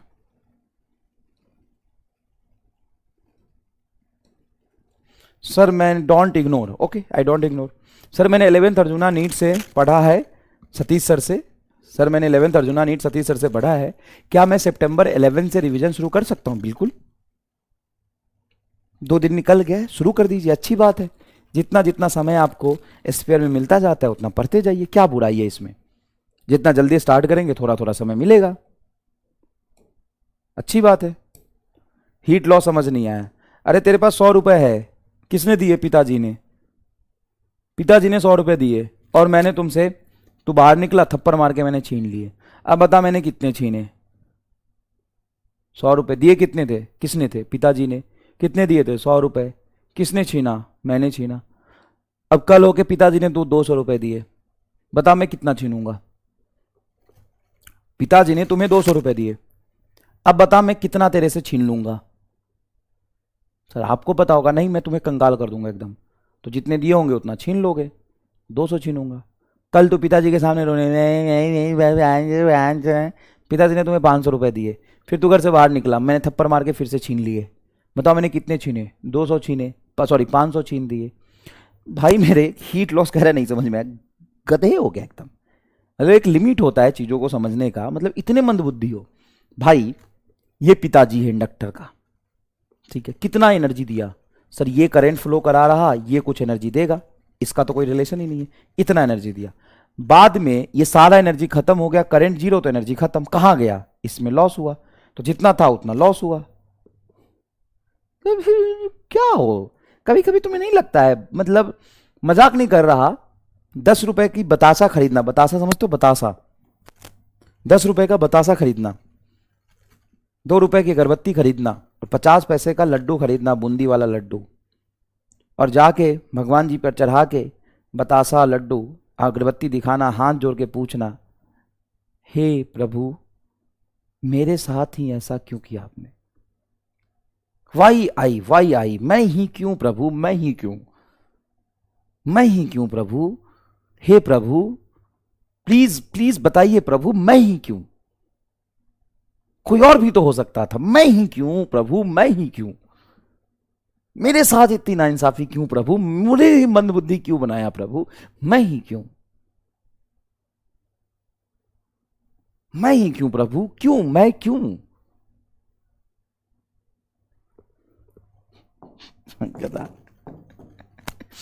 कर कितना लॉस होगा ये कैसे समझेंगे भाई, जितना बैटरी ने उसको दिया था इंडक्टर, इंडक्टर के पास कुछ है नहीं, दिया एनर्जी किसने, बैटरी ने, बैटरी ने करंट एस्टेब्लिश करा तो बैटरी ने एनर्जी दिया, और बाद में रेजिस्टेंस जिससे जोड़ेंगे, जिससे डिस्चार्ज हो रहा है वो छीन लिया। कल बताना प्रभु जी से पूछ के, बेटा ओ बेटा कल पूछना प्रभु जी से, मैं ही क्यों, हनुमान जी के मंदिर जाना, जय हनुमान ज्ञान गुण सागर, गए जय कपीस तिहु लोक उजागर, जाके पूछना, हे प्रभु वाई आई, प्रभु वाई आई, बताना प्रभु जी क्या कहते हैं, ठीक है। देख इधर, series combination of a inductor, series combination of inductor, देखो ये एक इंडक्टर है जिसकी इंडक्टेंस L1, दूसरी इंडक्टर है जिसकी इंडक्टेंस L2, और दोनों को सीरीज में लगा दिया। तो सीरीज में सबसे पहला कंडीशन क्या होता है, सीरीज में सबसे पहला कंडीशन क्या होता है कि करंट सेम जाता है किसी भी इंस्टेंट पे। अगर मैं ध्यान से देखूं तो इससे जो करंट जा रहा होगा I, मान लेता हूं I1 है, इसमें करंट I1 गया, इसमें करंट I2 गया, तो क्या मैं कह सकता हूं कि जो नेट करंट जा रहा होगा इंडक्टर 1 में वो इंडक्टर 2 के बराबर जाएगा, हाँ सर बराबर जाएगा करंट, ओके। अब इन दोनों इंडक्टर को हटा के एक इंडक्टर मान लो, इसमें पोटेंशियल ड्रॉप किसी भी इंस्टेंट पे हो रहा था V1, इसमें पोटेंशियल ड्रॉप हो रहा था V2, इन दोनों को हटा के एक मान लूंगा तो यहां पे पोटेंशियल ड्रॉप हो रहा होगा V इक्विवेलेंट। क्या मैं कह सकता हूं कि इन दोनों को हटा के अगर मैं एक इंडक्टर लगाता हूं तो करंट तो ऐड होता नहीं सीरीज में, करंट तो वहीं जा रहा होगा, बट हां इसका जो पोटेंशियल ड्रॉप होगा इन दोनों के सम के बराबर होगा, इसका L इक्विवेलेंट मान लेता हूं L1 L2 को जोड़ के। इक्विवेलेंट सर्किट का क्या मतलब होता है कि इन L1 L2 को सीरीज में जो लगा है उसको हटा के एक इंडक्टर मानो तो उसकी वैल्यू क्या होगी, यही तो होता है ना। हाँ, अगर मान लो सीरीज में जोड़ा है तो यहां का पोटेंशियल ड्रॉप यहां का पोटेंशियल ड्रॉप क्या नेट पोटेंशियल के बराबर होगा, हाँ सीरीज कॉम्बिनेशन में बोलते हैं कि पोटेंशियल ड्रॉप का सम होता है, ठीक है। अब इसके पोटेंशियल ड्रॉप को मैं क्या लिख सकता हूं, इसके पोटेंशियल ड्रॉप को लिख सकते हो V बराबर होता है L1 di/dt, तो V1 को लिखोगे इसका self inductance L1 into di1/dt, plus V2 को लिखोगे L2 di2/dt बराबर V इक्विवेलेंट को लिखोगे L इक्विवेलेंट इंटू di/dt। ये जो करंट है I बराबर I1 प्लस I2 ही होगा, इसमें जो करंट जा रहा है इसमें जो करंट जा रहा है, मेन सर्किट में करंट जा रहा है वो सेम है। अगर मैं इसको डिफरेंशिएट करूं तो किसी भी इंस्टेंट पे di/dt बराबर होगा di1/dt बराबर di2/dt, हाँ ये इक्वेशन सही है, तो इसका डिफरेंशिएशन करेंगे तो दोनों तरफ ये डिफरेंशिएशन आएगा। तो क्या मैं कह सकता हूँ di/dt से di1/dt di2/dt कट जाएगा, तो L इक्विवेलेंट की जो वैल्यू आएगी वो L1 प्लस L2 आएगी, L इक्विवेलेंट की जो वैल्यू आएगी वो L1 प्लस L2 आएगी। सीरीज कॉम्बिनेशन में जो L इक्विवेलेंट आता है वो सिंपल आता है L1 प्लस L2, हाँ कि ना।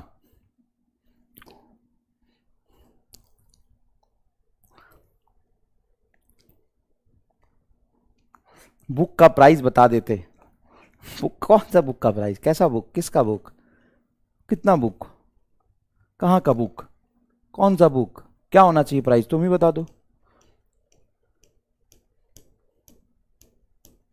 एंटी लॉग समझा दीजिए, फिर तो 11th में जाना पड़ेगा।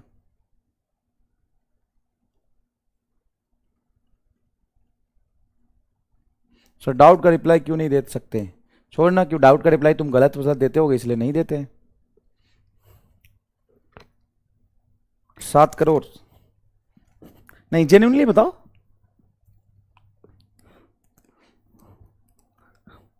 कह रहे 10 रुपया, कह रहा -100 रुपया, मतलब एक तो बुक दोगे और बुक देने के पैसे दोगे तब हम बुक पढ़ेंगे, नहीं तो हम नहीं पढ़ रहे हैं, जाओ क्या कर लोगे, आज तक हम नहीं पढ़े, तो आपको बुक देना पड़ेगा और बुक के साथ 100 रुपये 200 रुपये एक्स्ट्रा देना पड़ेगा ताकि हम बुक पढ़े, नहीं तो हम बुक ही नहीं पढ़ेंगे। तो एक तो बुक भेजो और उसके साथ 200-300 रुपया दो, 200-300 रुपया दोगे तो अब हम बुक पढ़ेंगे, तो बुक नहीं पढ़ेंगे, आज तक हम नहीं पढ़े कुछ भी, हम कैसे पढ़ लेंगे, हम पढ़ेंगे नहीं। वाह बेटे, हम कैसे पढ़ लेंगे, हम पढ़ेंगे नहीं। एक तो किताब दो, फिर 200 रुपया दो, 200 रुपया दोगे तभी पढ़ेंगे, नहीं तो हम नहीं पढ़ेंगे। आज तक हम नहीं पढ़े कुछ, मजाल है किसी का कितना किताब रखा रहता है, इतनी अच्छी अच्छी किताबें लिखी गई है फिजिक्स में, हम मजाल है कि हम पढ़ लेंगे। हम क्यों पढ़ेंगे, किसी बुक पे एहसान होगा, हम क्यों किसी पे एहसान करेंगे किसी का किताब पढ़ के, हम पढ़ेंगे ही नहीं, हम क्यों पढ़ेंगे, हम पढ़ने का कोई पैसा देगा तो हम पढ़ेंगे, नहीं तो हम ऐसे क्यों पढ़ेंगे। वाह, एहसान कर लो किताब, 200-300 रुपया और किताब दोनों मिलेगा तब हम देखेंगे, हम तब कोशिश कर सकते हैं, गारंटी तो तब भी हम नहीं देंगे।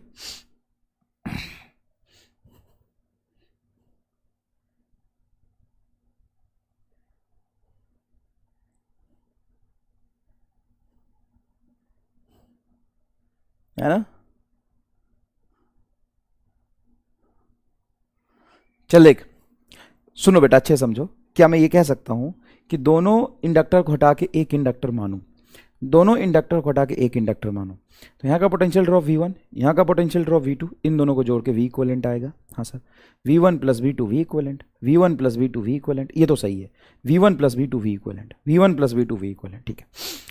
अब हम जानते हैं कि इसमें जो करंट होता है सीरीज में ऐड नहीं होता, मान ले कि 5 एम्पियर करंट जा रहा, तो क्या 5 एम्पियर सीरीज में 10 एम्पियर हो जाएगा, नहीं, करंट सेम रहेगा। तो दो चीजें मेन है यहाँ पे, दो चीजें मेन है कि पोटेंशियल का सम होगा, तो V बराबर V1 प्लस V2। अब इंडक्टर का पोटेंशियल, रेसिस्टेंस नहीं कि V बराबर IR लिख दोगे, ये रेसिस्टेंस नहीं है कि V बराबर IR लिख दोगे, आप क्या लिखोगे, आप लिखोगे V बराबर L D I by D T, V बराबर L, सर करंट अगर कांस्टेंट हुआ तो इसका कोई मतलब नहीं है, करंट कांस्टेंट होगा तो V1 V2 0 होगा, कोई इक्विवेलेंट निकालने की जरूरत नहीं अगर कांस्टेंट करंट हुआ तो, ठीक है। I बराबर I1 बराबर I2 है, अगर इसको डिफरेंशिएट करेंगे लेफ्ट हैंड साइड में तो राइट हैंड साइड में डिफरेंशिएट होगा, ये भी होगा, तो di by D T, di1 by D T और di2 बाई डी टी बराबर होगा, ये इससे कट जाएगा, L बराबर L1 प्लस L2 आ गया। अब वही अगर पैरेलल कॉम्बिनेशन में देखो, वही अगर पैरेलल कॉम्बिनेशन में देखो तो बेटा यहां से जो करंट आपका I आएगा, क्या इसमें चला जाएगा I1 और इसमें चला जाएगा I2, सही बात है क्या, हाँ करंट डिवाइड होगा सर, तो क्या मैं लिख सकता हूं I बराबर I1 प्लस I2, हाँ पैरेलल कॉम्बिनेशन में करंट बनता है चाहे कोई भी पैरेलल कॉम्बिनेशन हो, इसको डिफरेंशिएट कर दो with respect to time, with respect to time, इसको डिफरेंशिएट कर दो विथ रिस्पेक्ट टू टाइम, तो I हो जाएगा बेटा आपका di by D T is equal to di1 by D T plus di2 by D T, ये इक्वेशन बन जाएगा भाई साहब, ये इक्वेशन बन जाएगा भाई साहब, क्या बनेगा, di by D T is equal to di1 by D T plus di2 by D T. Okay, अब बताओ di बाई डी टी को क्या लिख सकते हो, सर इन दोनों को हटा के अगर एक इंडक्टर मान लो तो इसमें करंट जा रहा होगा I, इसमें rate of change in current होगा di बाई डी टी। अब मान लो इसका इक्विवेलेंट इंडक्टेंस L इक्विवेलेंट, सबसे पहले L1 को होता क्या लिख सकता हूं, L1 को लिख सकता हूं मैं, इसके क्रॉस जो पोटेंशियल ड्रॉप होगा, इसके क्रॉस जो पोटेंशियल ड्रॉप होगा V1, वो होगा L1 di1 by D T, भाई ऊपर 1 है तो 1 लिखो ना, नीचे वाला को 2 लिखो, तो बताओ यहां के पोटेंशियल को क्या लिखोगे, यहां के पोटेंशियल को लिखोगे L1 di1 by D T, यहां के पोटेंशियल को क्या लिखोगे, यहां के पोटेंशियल को लिखोगे L2 di2 by D T, अब बताओ D I one by D T को क्या लिख सकते हो? D I one by D T को क्या लिख सकते हो? V one by L one, इसको लिख सकते हो V one by L one, plus इसको लिख सकते हो V two by L two, और ये होगा V by L equivalent. Parallel combination में पोटेंशियल सेम होता है, तो 1 upon L equivalent is equal to 1 upon L one plus 1 upon L two. ले भाई, इजी है क्या?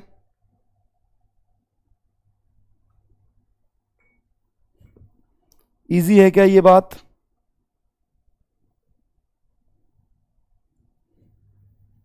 इजी है क्या ये बात? आसान है क्या ये बात? समझ में आया? ये सवाल करो, ये 99% इस सवाल का जवाब बच्चे गलत ही देते हैं। तो मैं तुम्हें रिकमेंड करूंगा, इसका सही ऑप्शन मत ढूंढना, गलत ढूंढना। इसका सही ऑप्शन मत ढूंढना बेटा, गलत ढूंढना। इसका गलत ऑप्शन ढूंढना, ठीक है?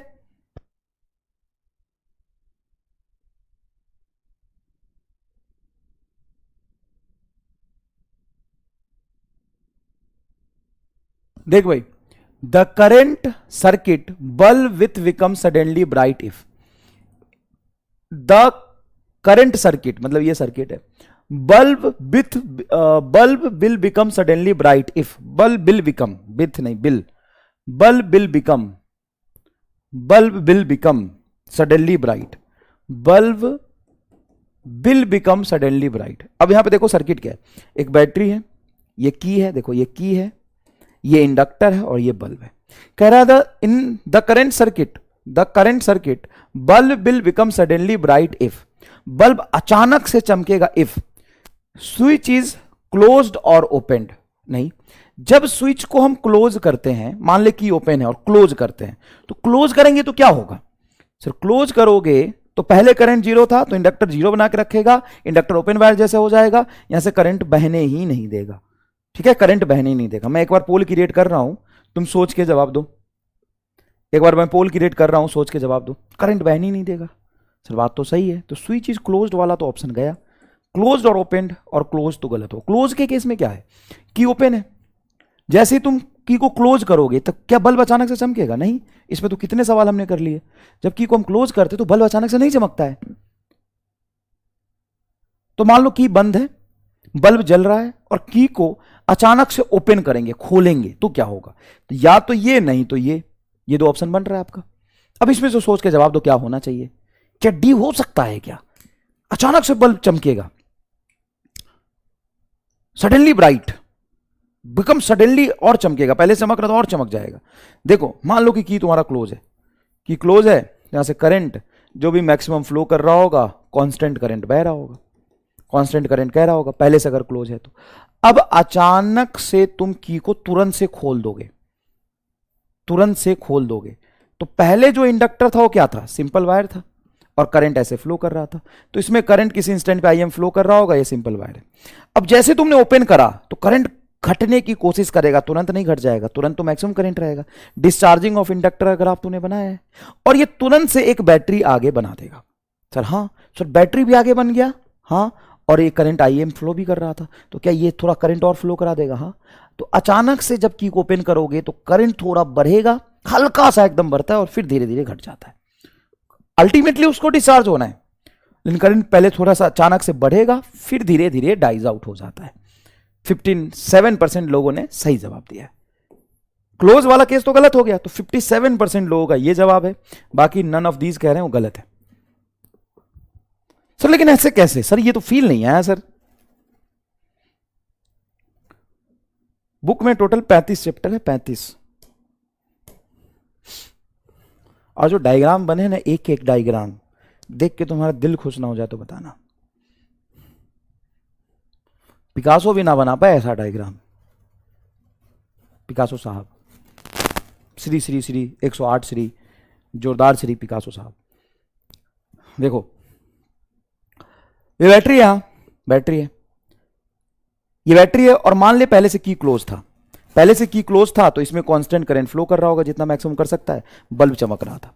अचानक से की को क्लोज करोगे तो करंट इतना रहेगा, और अचानक से एक बैटरी भी आगे बन जाएगी, तो धक से करंट थोड़ा सा अचानक से सर्किट में बढ़ता है, फिर धीरे धीरे घट के जीरो हो जाता है। ये आंसर आएगा। ये दोनों तो गलत मैंने समझा ही दिया था, ये आंसर हो जाएगा।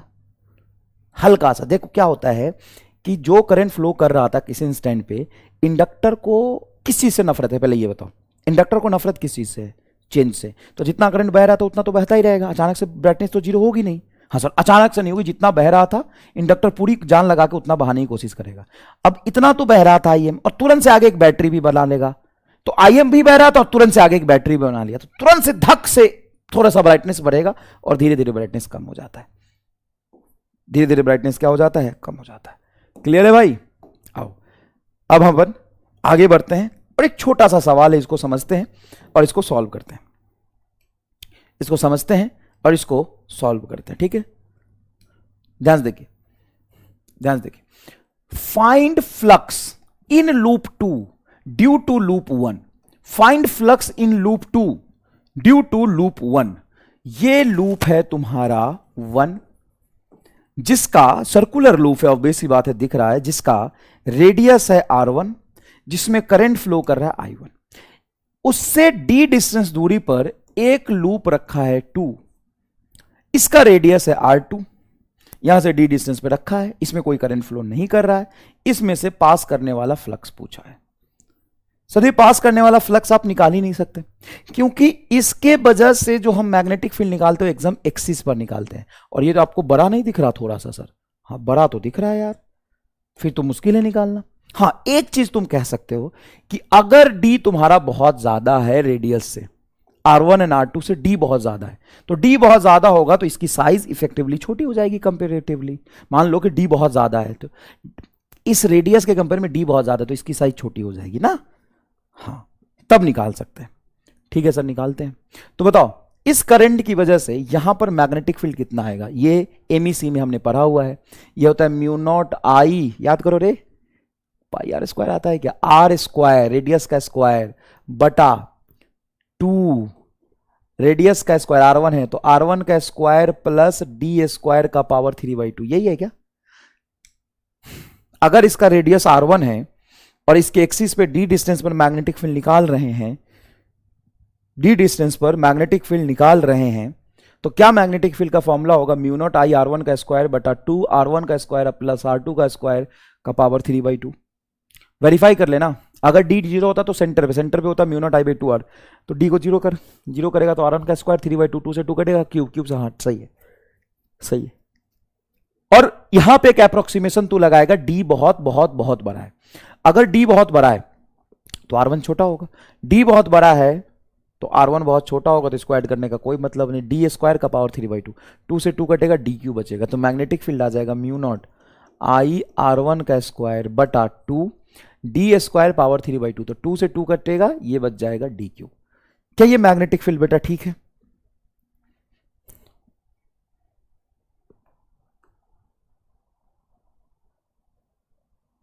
क्या ये मैग्नेटिक फील्ड ठीक है?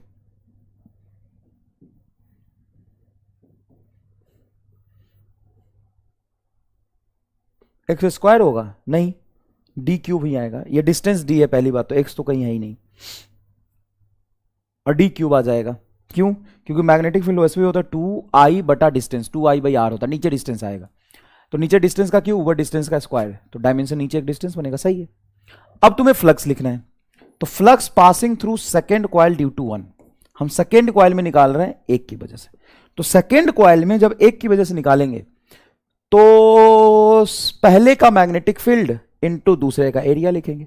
पहले की मैग्नेटिक फील्ड ये हमने निकाल ली है, म्यू नॉट आई R1 का स्क्वायर बटा 2dq इंटू पाई R2 का स्क्वायर, तो ये फ्लक्स आ गया 521 बराबर म्यू नॉट पाई R1 का स्क्वायर R2 का स्क्वायर बटा 2d cube into current I1। ये निकाल लिया मैंने। सर करंट तो I1 था, अरे हाँ जा करंट I1 था, I1 करंट था, या आई मान लेना, करंट आई मान ले, आई मान ले, कोई झंझट ही खत्म, झंझट ही खत्म। तो क्या मैंने ये सही लिखा है? एक बार बताइए, क्या मैंने ये फ्लक्स सही निकाला है? देखो, म्यू नॉट पाई R1 का स्क्वायर R2 का स्क्वायर, हाँ म्यू नॉट पाई R1 का स्क्वायर R2 का स्क्वायर बटा 2d क्यूब इंटू आई, सही है। क्या मैंने ये सही निकाला एक बार देख के बताओ भाई। इसके वजह से यहां पे मैग्नेटिक फील्ड लिखा, ओ भाई, इनटू इसका एरिया मल्टीप्लाई कर दिया। अप्रोक्सीमेशन ये लगाना जरूरी है। क्यों क्यों अप्रोक्सीमेशन लगाना जरूरी है? क्योंकि मैंने डिस्टेंस के कंपेयर में ये जो लूप लिए हैं वो छोटे छोटे लिए हैं। डिस्टेंस के कंपेयर में जो लूप लिए हैं मैंने वो छोटे छोटे लिए हैं, लूप छोटे लिए हैं। क्योंकि मैग्नेटिक फील्ड जो हम लिख रहे हैं एग्जैक्टली सेंटर पे लिख रहे हैं, एक्सिस पे लिख रहे हैं, तो ये जब छोटा होगा तभी तो ये लगा पाएंगे, हर जगह मैग्नेटिक फील्ड सेम ले पाएंगे जब ये कंपेरेटिवली छोटा होगा। सही है क्या? सही है क्या? प्रिंटिंग मिस्टेक कहां है? डी क्यूब नहीं लिखा गया? डी क्यूब ही तो है। अच्छा यहां पे डी स्क्वायर लिखा, इसको प्रिंटिंग मिस्टेक, हाँ प्रिंटिंग मिस्टेक कहते हैं इसको। ऐसे नहीं कहते बेटा, कहते हैं कि सर आपने लिखा तो 3 है लेकिन 2 जैसा दिख रहा है, ऐसे कहते हैं। कदेरा जूता मारूंगा। क्या कहते? बोल बोल, क्या कहते हैं? कि सर आपने लिखा तो 3 ही है, वो 2 जैसा थोड़ा दिख रहा है, बस। गलत नहीं कर सकता मैं, समझ गया? गलत is not coming to me. Sir आपने लिखा तो 3 ही है, दिखो 2 जैसा रहा है थोड़ा, हाँ ये चलेगा, ठीक है।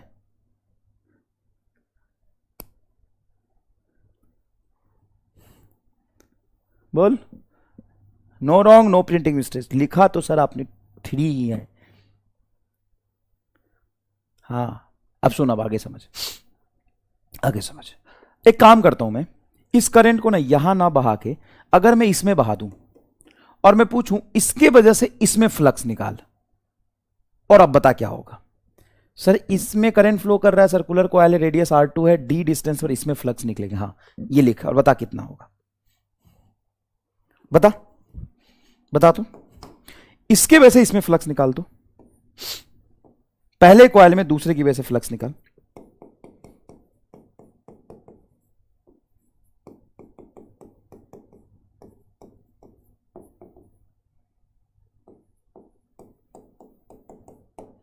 बता। इसमें करंट तेरा फ्लो कर रहा है आई, इसमें क्या करंट फ्लो कर रहा है? आई करंट फ्लो कर रहा है। इसमें करंट आई फ्लो कर रहा है, इसमें से फ्लक्स निकाल रहा है। बता तो क्या बात कर रहा है रे, क्या बात कर रहा है? सही बता, सेम आ रहा है क्या? म्यू नॉट पाई R1 का स्क्वायर R2 का square by 2 D cube into I, same आ रहा रे। उड़ी बाबा, ये तो चमत्कार जैसा हो गया रे, ये तो गजब बात हो गई रे, ये तो अजीब सी बात हो गई रे, सेम आ रहा है।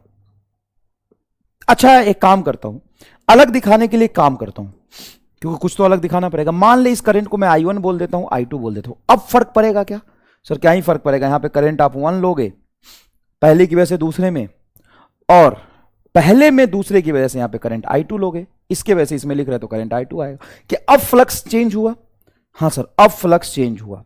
दूसरे कॉइल में जब पहले की वजह से लिखेंगे तो करंट I1 आएगा, दूसरे कॉइल में पहले की वजह से लिख रहे हैं, और पहले कॉइल में दूसरे की वजह से लिखेंगे तो I2 आएगा। लेकिन फिर भी ये वाला जो टर्म है ना, ये वाला जो टर्म है वो सेम आ रहा है, हाँ। इसके वजह से इसमें लिखो या इसके वजह से इसमें लिखो, सेम आ रहा है। अब यहां पे आपको मैं 2 चीजें समझाऊंगा और प्रूफ भी करके दिखा दिया। पहली चीज है, ये सेकेंड कॉइल में फ्लक्स सेकेंड कॉइल की वजह से कि फर्स्ट कॉइल की वजह से? सर सेकेंड कॉइल में फ्लक्स पहले की वजह से है, तो यहां पे ये जो है वो कांस्टेंट आ जाएगा इन दोनों पेयर के लिए, जिसको हम कहते हैं म्यूचुअल इंडक्टेंस। सेकेंड का म्यूचुअल इंडक्टेंस फर्स्ट की वजह से इनटू करंट I1। ओके, ये एक फिक्स्ड ओरिएंटेशन के लिए ये वाला टर्म कांस्टेंट है। अगर मैं फ्लक्स चेंज करना चाहूं तो क्या चेंज करूंगा? इजिली क्या तरीका है चेंज करने का? सर पहले में करंट चेंज करो, दूसरे में फ्लक्स चेंज हो जाएगा। भाई अब रेडियस थोड़ी ना कॉइल का बार बार चेंज कर पाओगे, हाँ डिस्टेंस भी चेंज कर सकते हो, लेकिन मान लो एक ओरिएंटेशन के लिए, एक सिस्टम के लिए हम इसको फिक्स मान सकते हैं। इसको कहते हैं म्यूचुअल इंडक्टेंस। ये किस पे डिपेंड करता है? म्यूचुअल इंडक्टेंस है, दोनों के पेयर पे डिपेंड करता है। देखो म्यूचुअल है तो देखो कैसे डिपेंड करता है, दोनों के बीच की मीडियम पे डिपेंड करता है, M12 को ये लिखा है। दोनों के बीच की डिस्टेंस पे डिपेंड करता है, दोनों के रेडियस पे डिपेंड करता है। हाँ सर, अगर यहां पे देखोगे तो 512 बराबर क्या आएगा, पहले में फ्लक्स लिखा है तो mutual inductance of first due to second is equal to into I2। अब हम कहते हैं रेसिप्रोसिटी थ्योरम। रेसिप्रोसिटी थ्योरम कहता है कि ये एक पेयर के लिए चूंकि डिफाइंड होता है, इसलिए दूसरे का म्यूचुअल इंडक्टेंस पहले की वजह से और पहले का म्यूचुअल इंडक्टेंस दूसरे की वजह से हमेशा बराबर आना चाहिए। M12 बराबर M21। इसका प्रूफ आपको नहीं पढ़ना, एनसीईआरटी में भी नहीं है, लेकिन याद जरूर रखना है, मैंने प्रूफ करके दिखा दिया, यह हमेशा सही होगा। रेसिप्रोसिटी थ्योरम इसको कहते हैं, मतलब इसका रेसिप्रोकल भी सही है। पहले का म्यूचुअल इंडक्टेंस दूसरे की वजह से, दूसरे का म्यूचुअल इंडक्टेंस पहले की वजह से हमेशा सेम आता है। रेसिप्रोसिटी थ्योरम कहते हैं इसको। सर जोरदार बात समझ में आई है तो यस। अच्छा, इसको लिखोगे भी तो ऐसे याद रखना, 21 बराबर 21 इंटू I1। ऐसे देखो, दूसरे का फ्लक्स पहले की वजह से, ये किसमें फ्लक्स लिखा है, flux in second coil, second coil का फ्लक्स है, flux in second coil due to first coil, due to first coil, तो पहले की वजह से तो पहले का करंट आएगा। और ऐसे रखो, देखो 21 21 1 21 21 1, तो सर इस तरीके से ये हो जाएगा 12 इंटू 2। ये है flux in first coil, flux in first due to second coil, due to second coil, second coil की वजह से इसलिए आया, देखो सेकेंड का करंट। और वैसे भी M12 बराबर M21 होता है। अब ये किन किन चीजों पे डिपेंड करता है, क्या ये इसको म्यूचुअल इंडक्टेंस कहते हैं, जी सरकार इसको म्यूचुअल इंडक्टेंस कहते हैं, जहां नाम नहीं लिखा म्यूचुअल इंडक्टेंस कहते हैं। इसकी यूनिट क्या होती है, सेल्फ इंडक्टेंस, जैसा ही हेनरी होगा। क्या ये फ्लक्स और करंट पे डिपेंड करता है, नहीं। ये जो म्यूचुअल इंडक्टेंस है वो फ्लक्स और करंट पे डिपेंड नहीं करता है। ये दोनों कॉइल के बीच के मीडियम, दोनों कॉइल के बीच के मीडियम, देखो म्यू नॉट, दोनों कॉइल के बीच का मीडियम म्यू नॉट, अगर दूसरा मीडियम होता तो म्यू एम रखते। दोनों ही कॉइल का रेडियस, दोनों ही कॉइल के बीच में डिस्टेंस। अच्छा एक बात बताओ, एक कल बच्चा मुझे से डाउट पूछ रहा था, मुझे अच्छा नहीं लगा, कि जैसे मान लो कि मैं सेल्फ इंडक्टेंस की वैल्यू लिखता हूं, तो mu naught N square A L self inductance आता है, स्मॉल एल लेंथ। ये सभी मीडियम के लिए सही है कि एयर के लिए सही है बस? सर ये एयर मीडियम के लिए सही है। ये किसके लिए सही है? ये सिर्फ एयर मीडियम के लिए सही है। अच्छा कोई और मीडियम होता तो क्या लिखते? सर उसके लिए म्यू एम लिखते, mu M N square A L लिखते। सर इजी है। हाँ अच्छा, म्यू एम को क्या लिख सकते हैं हम? म्यू एम को लिख सकते हैं mu R into mu naught N square A into L, ये आएगा।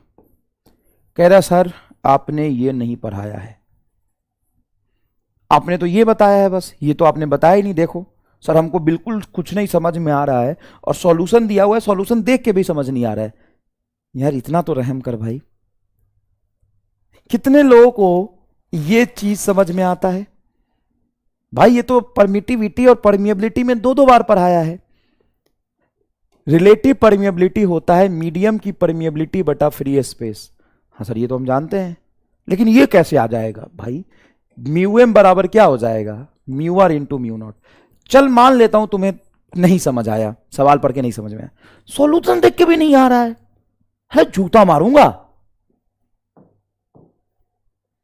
सॉल्यूशन देख के तो समझ ले कि सर आपने ये तो बताया था, और ये मैंने बताया है 5-5 6-6 बार रिपीट किया है, लिखा भी है फॉर्मूला कि अगर फ्री स्पेस हो तो म्यू नॉट लिखोगे, आयरन रॉड प्लेस करेंगे तो परमिएबिलिटी आयरन रॉड चेंज करेंगे, मीडियम में आयरन रॉड रख देंगे, इंडक्टर के अंदर आयरन रॉड रख देंगे, तो उसकी परमिएबिलिटी चेंज होने से सेल्फ इंडक्टेंस चेंज हो जाएगी। ये भी तो पढ़ाया था।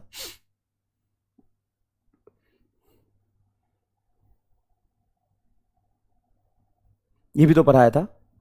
कर सॉल्यूशन देख के भी समझ नहीं आया भाई। मैं मानता हूं कि चल एक सेकंड के लिए तुम्हारे दिमाग में क्लिक नहीं किया, सॉल्यूशन देख के क्लिक कैसे नहीं करेगा यार?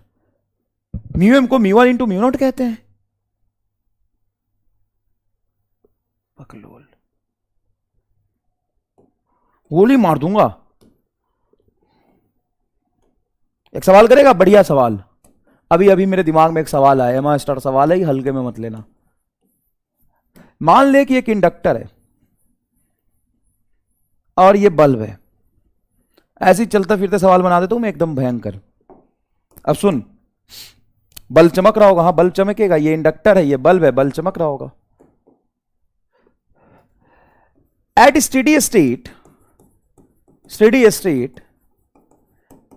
इन a given circuit, at steady state मतलब स्टेडी स्टेट पे है, at a given at a steady state in a given circuit a iron rod is placed inside inductor, then find brightness of bulb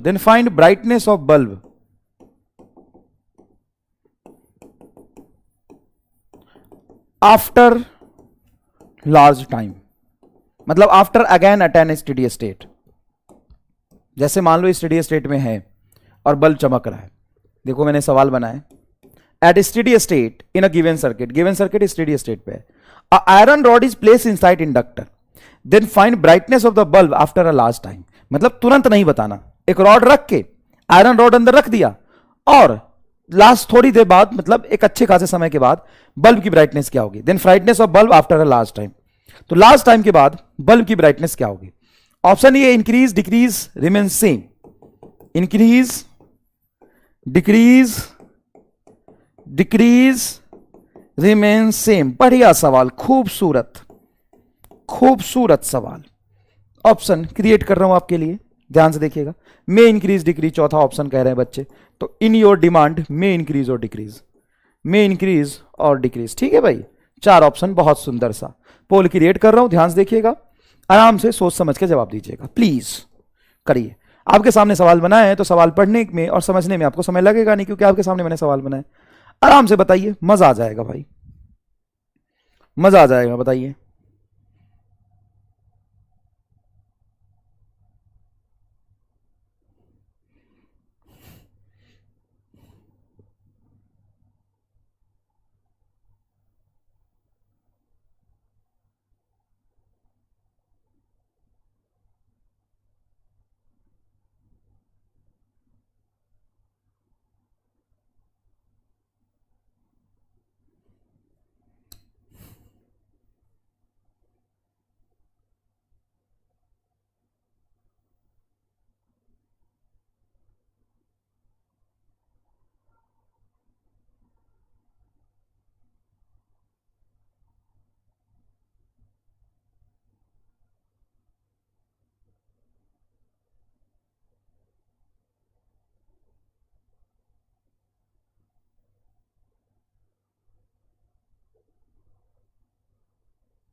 thirty 32% only, 46% को लग रहा था increase होगा, गलत, remain same,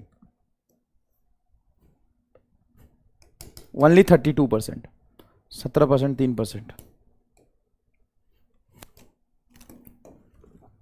क्यों?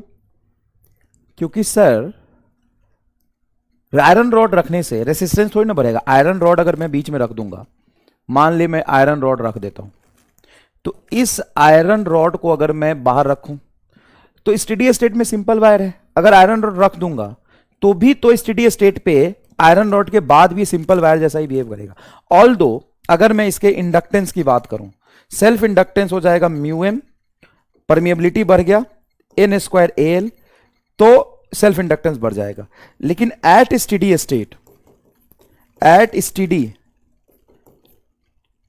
Steady state inductor will behave as simple wire, inductor will behave as simple wire. At last तो simple wire जैसा behave करना है, इंडक्टेंस बढ़ गया लेकिन वो बिहेव तो सिंपल वायर जैसा करेगा। मात खा गए। कैसा लगा सवाल बताओ? क्योंकि है तो ये DC battery, DC battery variable current flow कराएगा कि constant? Sir constant current flow कराएगा। तो एट लास्ट इसको स्टेडी स्टेट पे कांस्टेंट करंट फ्लो कराना है, और कांस्टेंट करंट के लिए इंडक्टर सिंपल वायर होता है। अब उसकी इंडक्टेंस तुम कितनी भी ज्यादा रखो कम रखो, लेकिन डीसी सर्किट में तो सिंपल वायर जैसा होगा वो। खा गए धोखा? अरे भैया रे धोखा खाए रे। समझ में आया? चलो अब यहां पे देख भाई, अब यहां पे देख, मान लो इस इक्वेशन को अगर मैं डिफरेंशिएट करूं, डिफरेंशिएशन करूं विथ रिस्पेक्ट टू टाइम, अगर मैं इसको डिफरेंशिएट करूं तो किसका फ्लक्स है? सेकंड का फ्लक्स। किसकी वजह से? फर्स्ट की वजह से।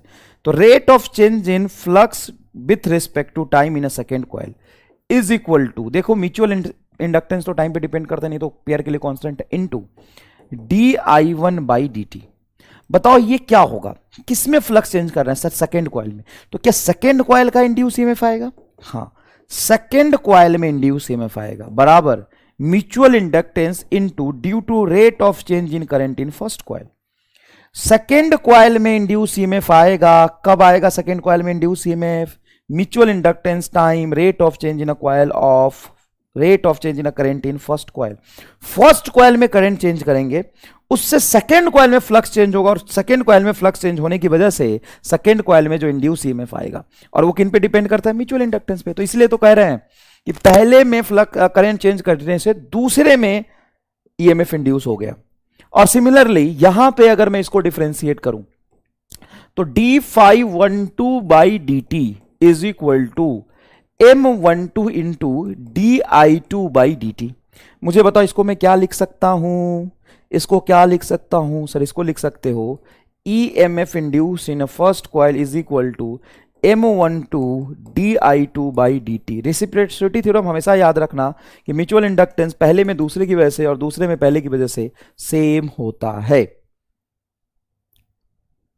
क्लियर है? यहां तक ये बातें समझ में आई बेटा? यहां तक ये बातें समझ में आई? अब एक सवाल बड़ा यूनिक सा मैं आपको कराता हूं, एक बड़ा यूनिक सा सवाल कराता हूं, एक बड़ा यूनिक सा सवाल कराता हूं। देखो ध्यान से, अच्छे समझना। एक कॉइल ऐसा रख दिया मैंने और एक कॉइल ऐसा रख दिया है। ये क्या केस है सर? ये केस है, ये कॉइल है, ये भी कॉइल है।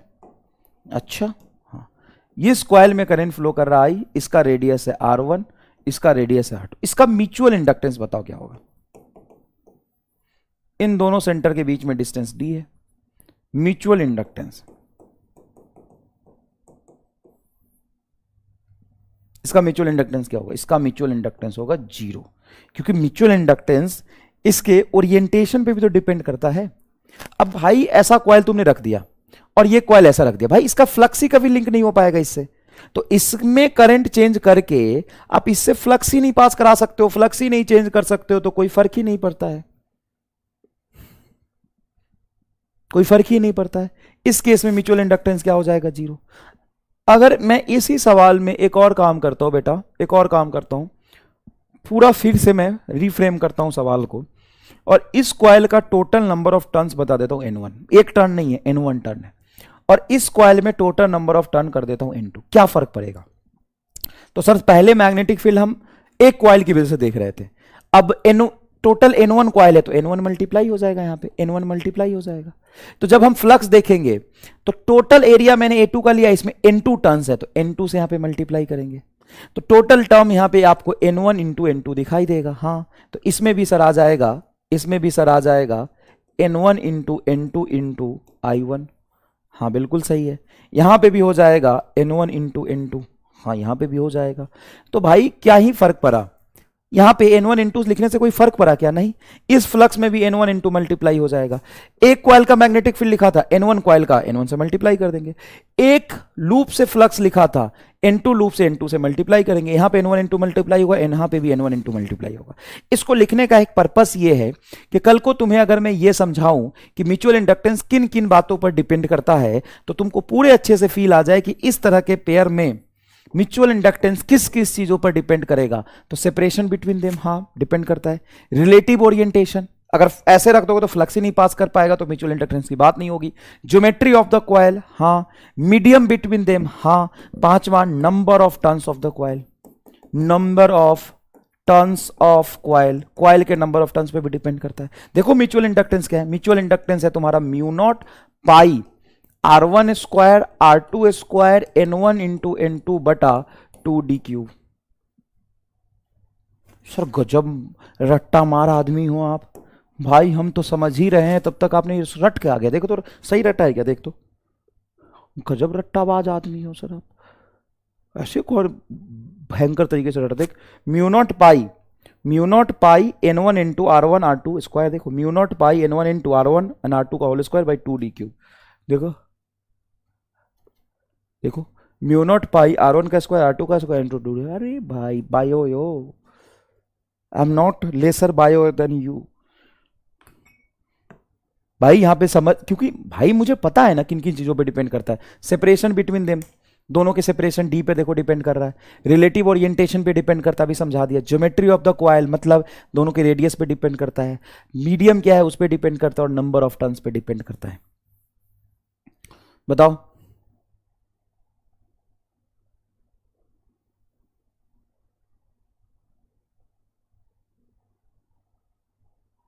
आई मिसिंग, देखो कह रहा आई मिसिंग। रे भक भक लोल, आई कहां से आएगा, फाई थोड़ी ने लिखा है जो आई मिसिंग है। भक लोल,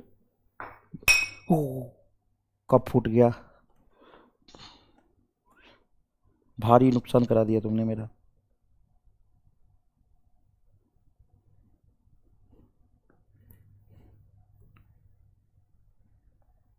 रेसिप्रोसिटी थ्योरम क्या कहता है, रेसिप्रोसिटी थ्योरम कहता है M12 बराबर M21, ये कहता है रेसिप्रोसिटी थ्योरम। इसमें कोई समस्या ही नहीं है, इसमें कोई समस्या ही नहीं है। रेसिप्रोसिटी थ्योरम ये कहता है, कोई दिक्कत ही नहीं है। चलो ये सवाल करो। With the decrease of current in the primary coil of 2 ampere to 0 ampere, then EMF generated in the secondary coil is 1000 volt, then mutual inductance of the coil is. भाई साहब एकदम महाभैया सवाल कर इसको।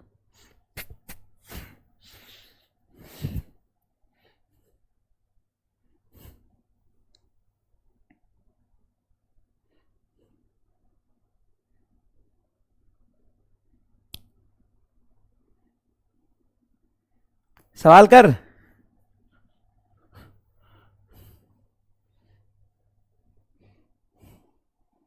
उठा के फेंक दूंगा मैं, ज्यादा दिमाग खराब होगा तो उठा के फेंक दूंगा भाई मेरे। जानता नहीं तू मुझे, कालिया डॉन हूं मैं युगांडा का।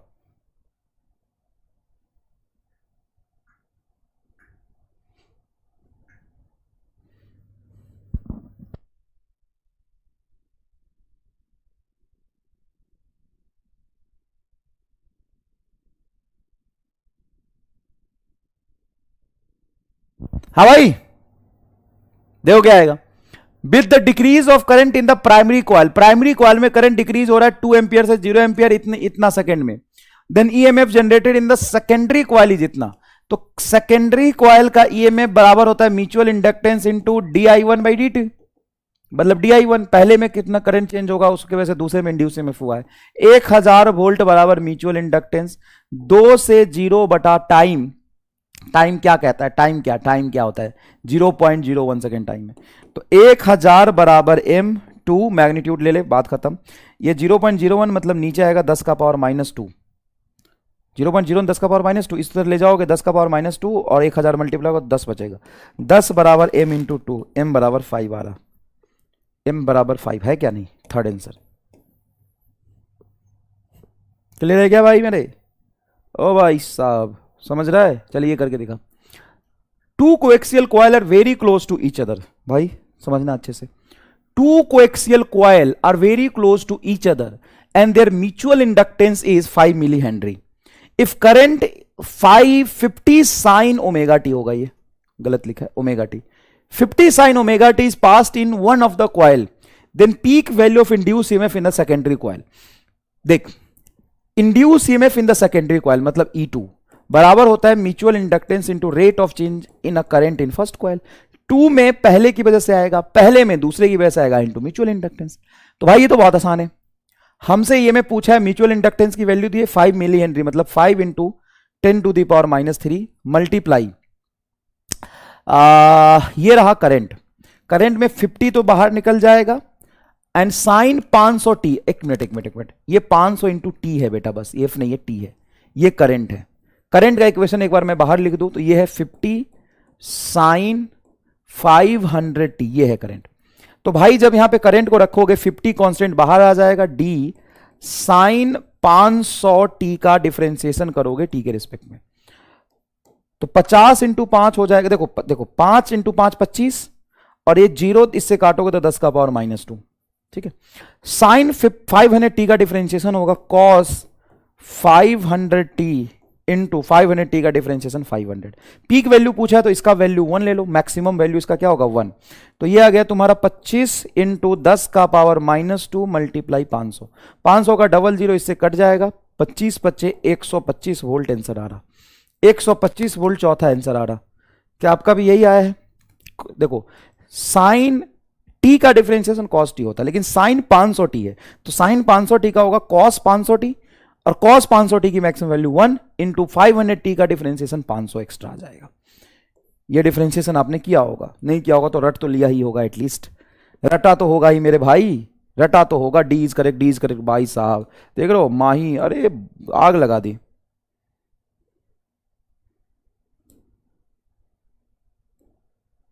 आग लगा दी, बढ़िया बढ़िया। देख रहे हो यहां पे, देख रहे हो भाई साहब, कोएक्सियल कॉइल मतलब लो, दोनों का एक्सिस सेम है। जैसे देखो, जैसे वी आर को ह्यूमंस मतलब मैं भी बकलोल तू भी बकलोल, सब एक टाइप का बकलोल। कोएक्सियल मतलब दोनों का एक्सिस, को मतलब सेम, कोएक्सियल, को बकलोल्स। D is answer. देख रहे, कोएक्सियल मतलब नहीं समझ रहे हैं। एक्सिस, इस कॉइल का एक्सिस ये और इस कॉइल का एक्सिस ये, तो कोएक्सियल हो गया। इसका एक्सिस ये और ऐसे कॉइल रख दोगे तो इसका एक्सिस परपेंडिकुलर हो गया, तो नॉन कोएक्सियल हो गया। बुझाया? चलो इधर देखो भाई, इधर देखो रे भाई रे भाई रे भाई रे भाई रे भाई, ये समझो। आओ आओ, क्या है? तो बाहर वाले सर्कुलर लूप में करंट आई फ्लो कर रहा है। बाहर वाला सर्कुलर लूप आपको ये व्हाइट कलर से दिख रहा होगा, हाँ सर व्हाइट कलर से सर्कुलर लूप दिख रहा है। और अंदर में एक स्मॉल आर रेडियस का सर्कुलर लूप है। दोनों कॉन्सेंट्रिक है। कॉन्सेंट्रिक मतलब दोनों का सेंटर सेम, कॉन्सेंट्रिक मतलब दोनों का सेंटर सेम, ठीक है भाई। अब देखो यहां से जो करंट फ्लो कर रहा है, ये आई करंट आ रहा, ये आई करंट आ रहा, ये आई करंट यहां से आया, ऐसे आई करंट घूम के और ऐसे आई करंट बाहर निकल गया, ठीक है। तो इसमें करंट आई फ्लो कर रहा, जिसका रेडियस है बेटा कैपिटल आर, और स्मॉल आर का छोटा सा सर्कल है, इसको बीच में रख दिया, एक्सिस बीच में रख दिया, दोनों का एक्सिस कोएक्सियल है। तो पूछा है the figure shown the two concentric loop, देखो concentric loop of radius capital R. Capital R वाला कौन है? बाहर वाला, ये कैपिटल आर रेडियस का लूप है। And radius small R where capital R is very very greater than small R, मतलब ये एक छोटा सा लूप है स्मॉल आर रेडियस का। इसमें करंट आई फ्लो कर रहा है। Current I is pass through the outer loop. Find the flux link with the inner loop and the mutual inductance of the arrangement. Flux and mutual inductance पूछा है। Find the flux link with the inner loop and the mutual inductance of the arrangement. Mutual inductance इस arrangement का क्या होगा? तो सबसे पहली बात, छोटे वाले में फ्लक्स लिखोगे तो बाहर वाले की वजह से मैग्नेटिक फील्ड आएगा और इसका एरिया आएगा, छोटे वाले का एरिया आएगा। इसके वजह से सेंटर पे मैग्नेटिक फील्ड क्या होगा? Mu not I by 2r, और इसका एरिया क्या होगा? Pi into small r. ये फ्लक्स आ गया, ठीक है। फ्लक्स के फॉर्मूले में करंट को छोड़ दो, बचा हुआ टर्म म्यूचुअल इंडक्टेंस हो जाता है।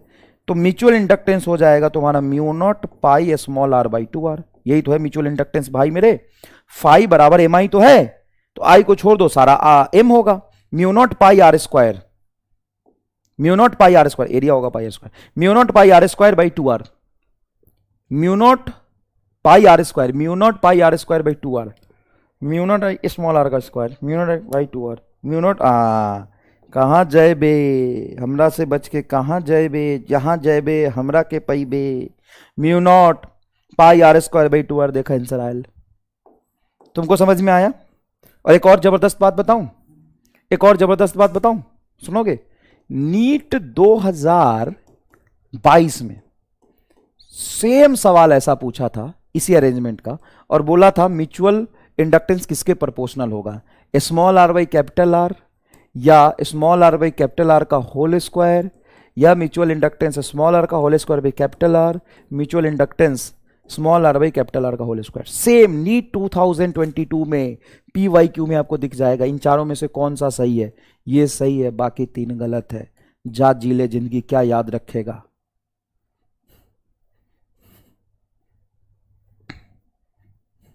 भाई देखना म्यूचुअल इंडक्टेंस में म्यू नॉट 2 तो कांस्टेंट है, पाई तो कांस्टेंट है, small r square by capital R आया कि नहीं है? देख उधर, देख भाई, बता जोरदार है कि नहीं है, बता एकदम धुआंधार है कि नहीं है, बोल बोल। अब मान ले कि एक स्क्वायर लूप है जिसका साइड लेंथ है स्मॉल एल, और इसके सेंटर पे एक सर्कुलर लूप है स्मॉल आर रेडियस का, where l is very very very greater than small r. इसमें करंट फ्लो कर रहा है आई ऐसे, ठीक है? तो इसका म्यूचुअल इंडक्टेंस बताओ क्या होगा, इसका म्यूचुअल इंडक्टेंस बताओ। भाई म्यूचुअल इंडक्टेंस निकालने के लिए हम फ्लक्स निकालेंगे, तो सर्कुलर लूप से फ्लक्स क्या हो जाएगा? Magnetic field into area. Magnetic field बाहर वाले की वजह से होगा 2√2 mu not I by pi L. देख कितना रट्टेबाज आदमी हूं मैं। तुम्हें याद है? किसी को याद है? नहीं, मुझे याद है। आई एम वेरी मच रट्टाबाज। और एरिया बता क्या होगा? इससे फ्लक्स लिख रहा है भाई, इसी से तो फ्लक्स लिखना है ना, जो सेंटर पे सर्कुलर लूप है, और चूंकि छोटा सा है तो एकदम सेंटर पे ही मानोगे, सेंटर मैग्नेटिक फील्ड ये होता है पाई स्मॉल आर स्क्वायर, ये फाई आ जाएगा। तो म्यूचुअल इंडक्टेंस आई को हटा के जो बचेगा म्यूचुअल इंडक्टेंस होगा। देखिए 2√2 म्यू नॉट, पाई से पाई कटेगा, small r square by l, ये म्यूचुअल इंडक्टेंस आएगा।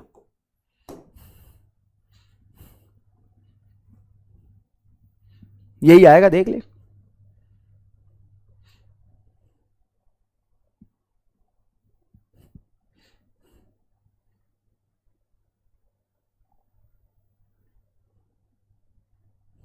बोल सही है कि नहीं है, बता।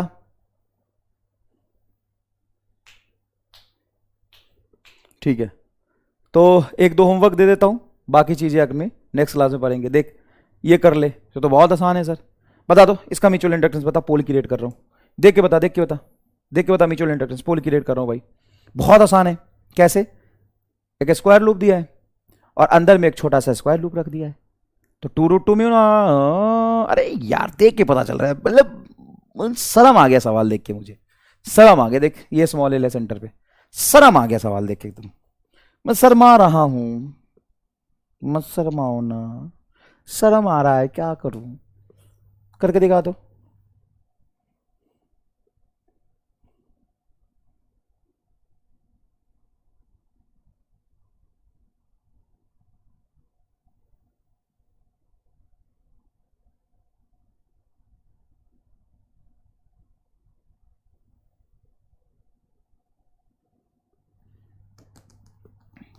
सीधी सी बात है, 2√2 mu naught by pi L और उसका एरिया स्मॉल एल का होल स्क्वायर, यह आ गया चौथा।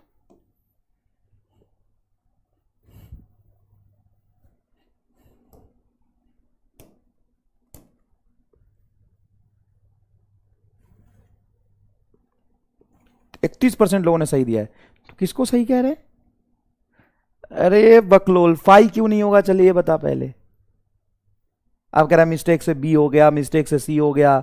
भाई असली में तू मिस्टेक से हो गया, मिस्टेक से ए हो गया, मिस्टेक से बी हो गया।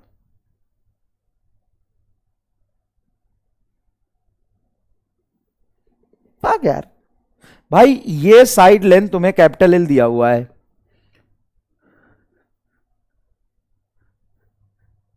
और यहां पे इसका एरिया लेना है, स्क्वायर का एरिया स्मॉल एल का होल स्क्वायर होगा। इसमें पाई क्यों आएगा, पाई मैग्नेटिक फील्ड वाले टर्म्स में रहेगा, ये आंसर होगा भाई। ठीक है, एक दो बीच में होमवर्क है, उसको कर लीजिएगा सॉल्व। थोड़ा सा सेक्शन बचा है ना, कपलिंग कांस्टेंट वगैरह इसमें पढ़ना, वो मैं आपको नेक्स्ट लेक्चर में पढ़ा दूंगा। नेक्स्ट लेक्चर में अल्टरनेटिंग करंट हम लोग शुरू करेंगे। ठीक है, बहुत छोटा सा सेक्शन रहा है, 15-20 मिनट का।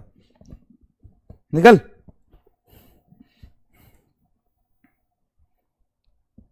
चल निकल, भाग यहां से।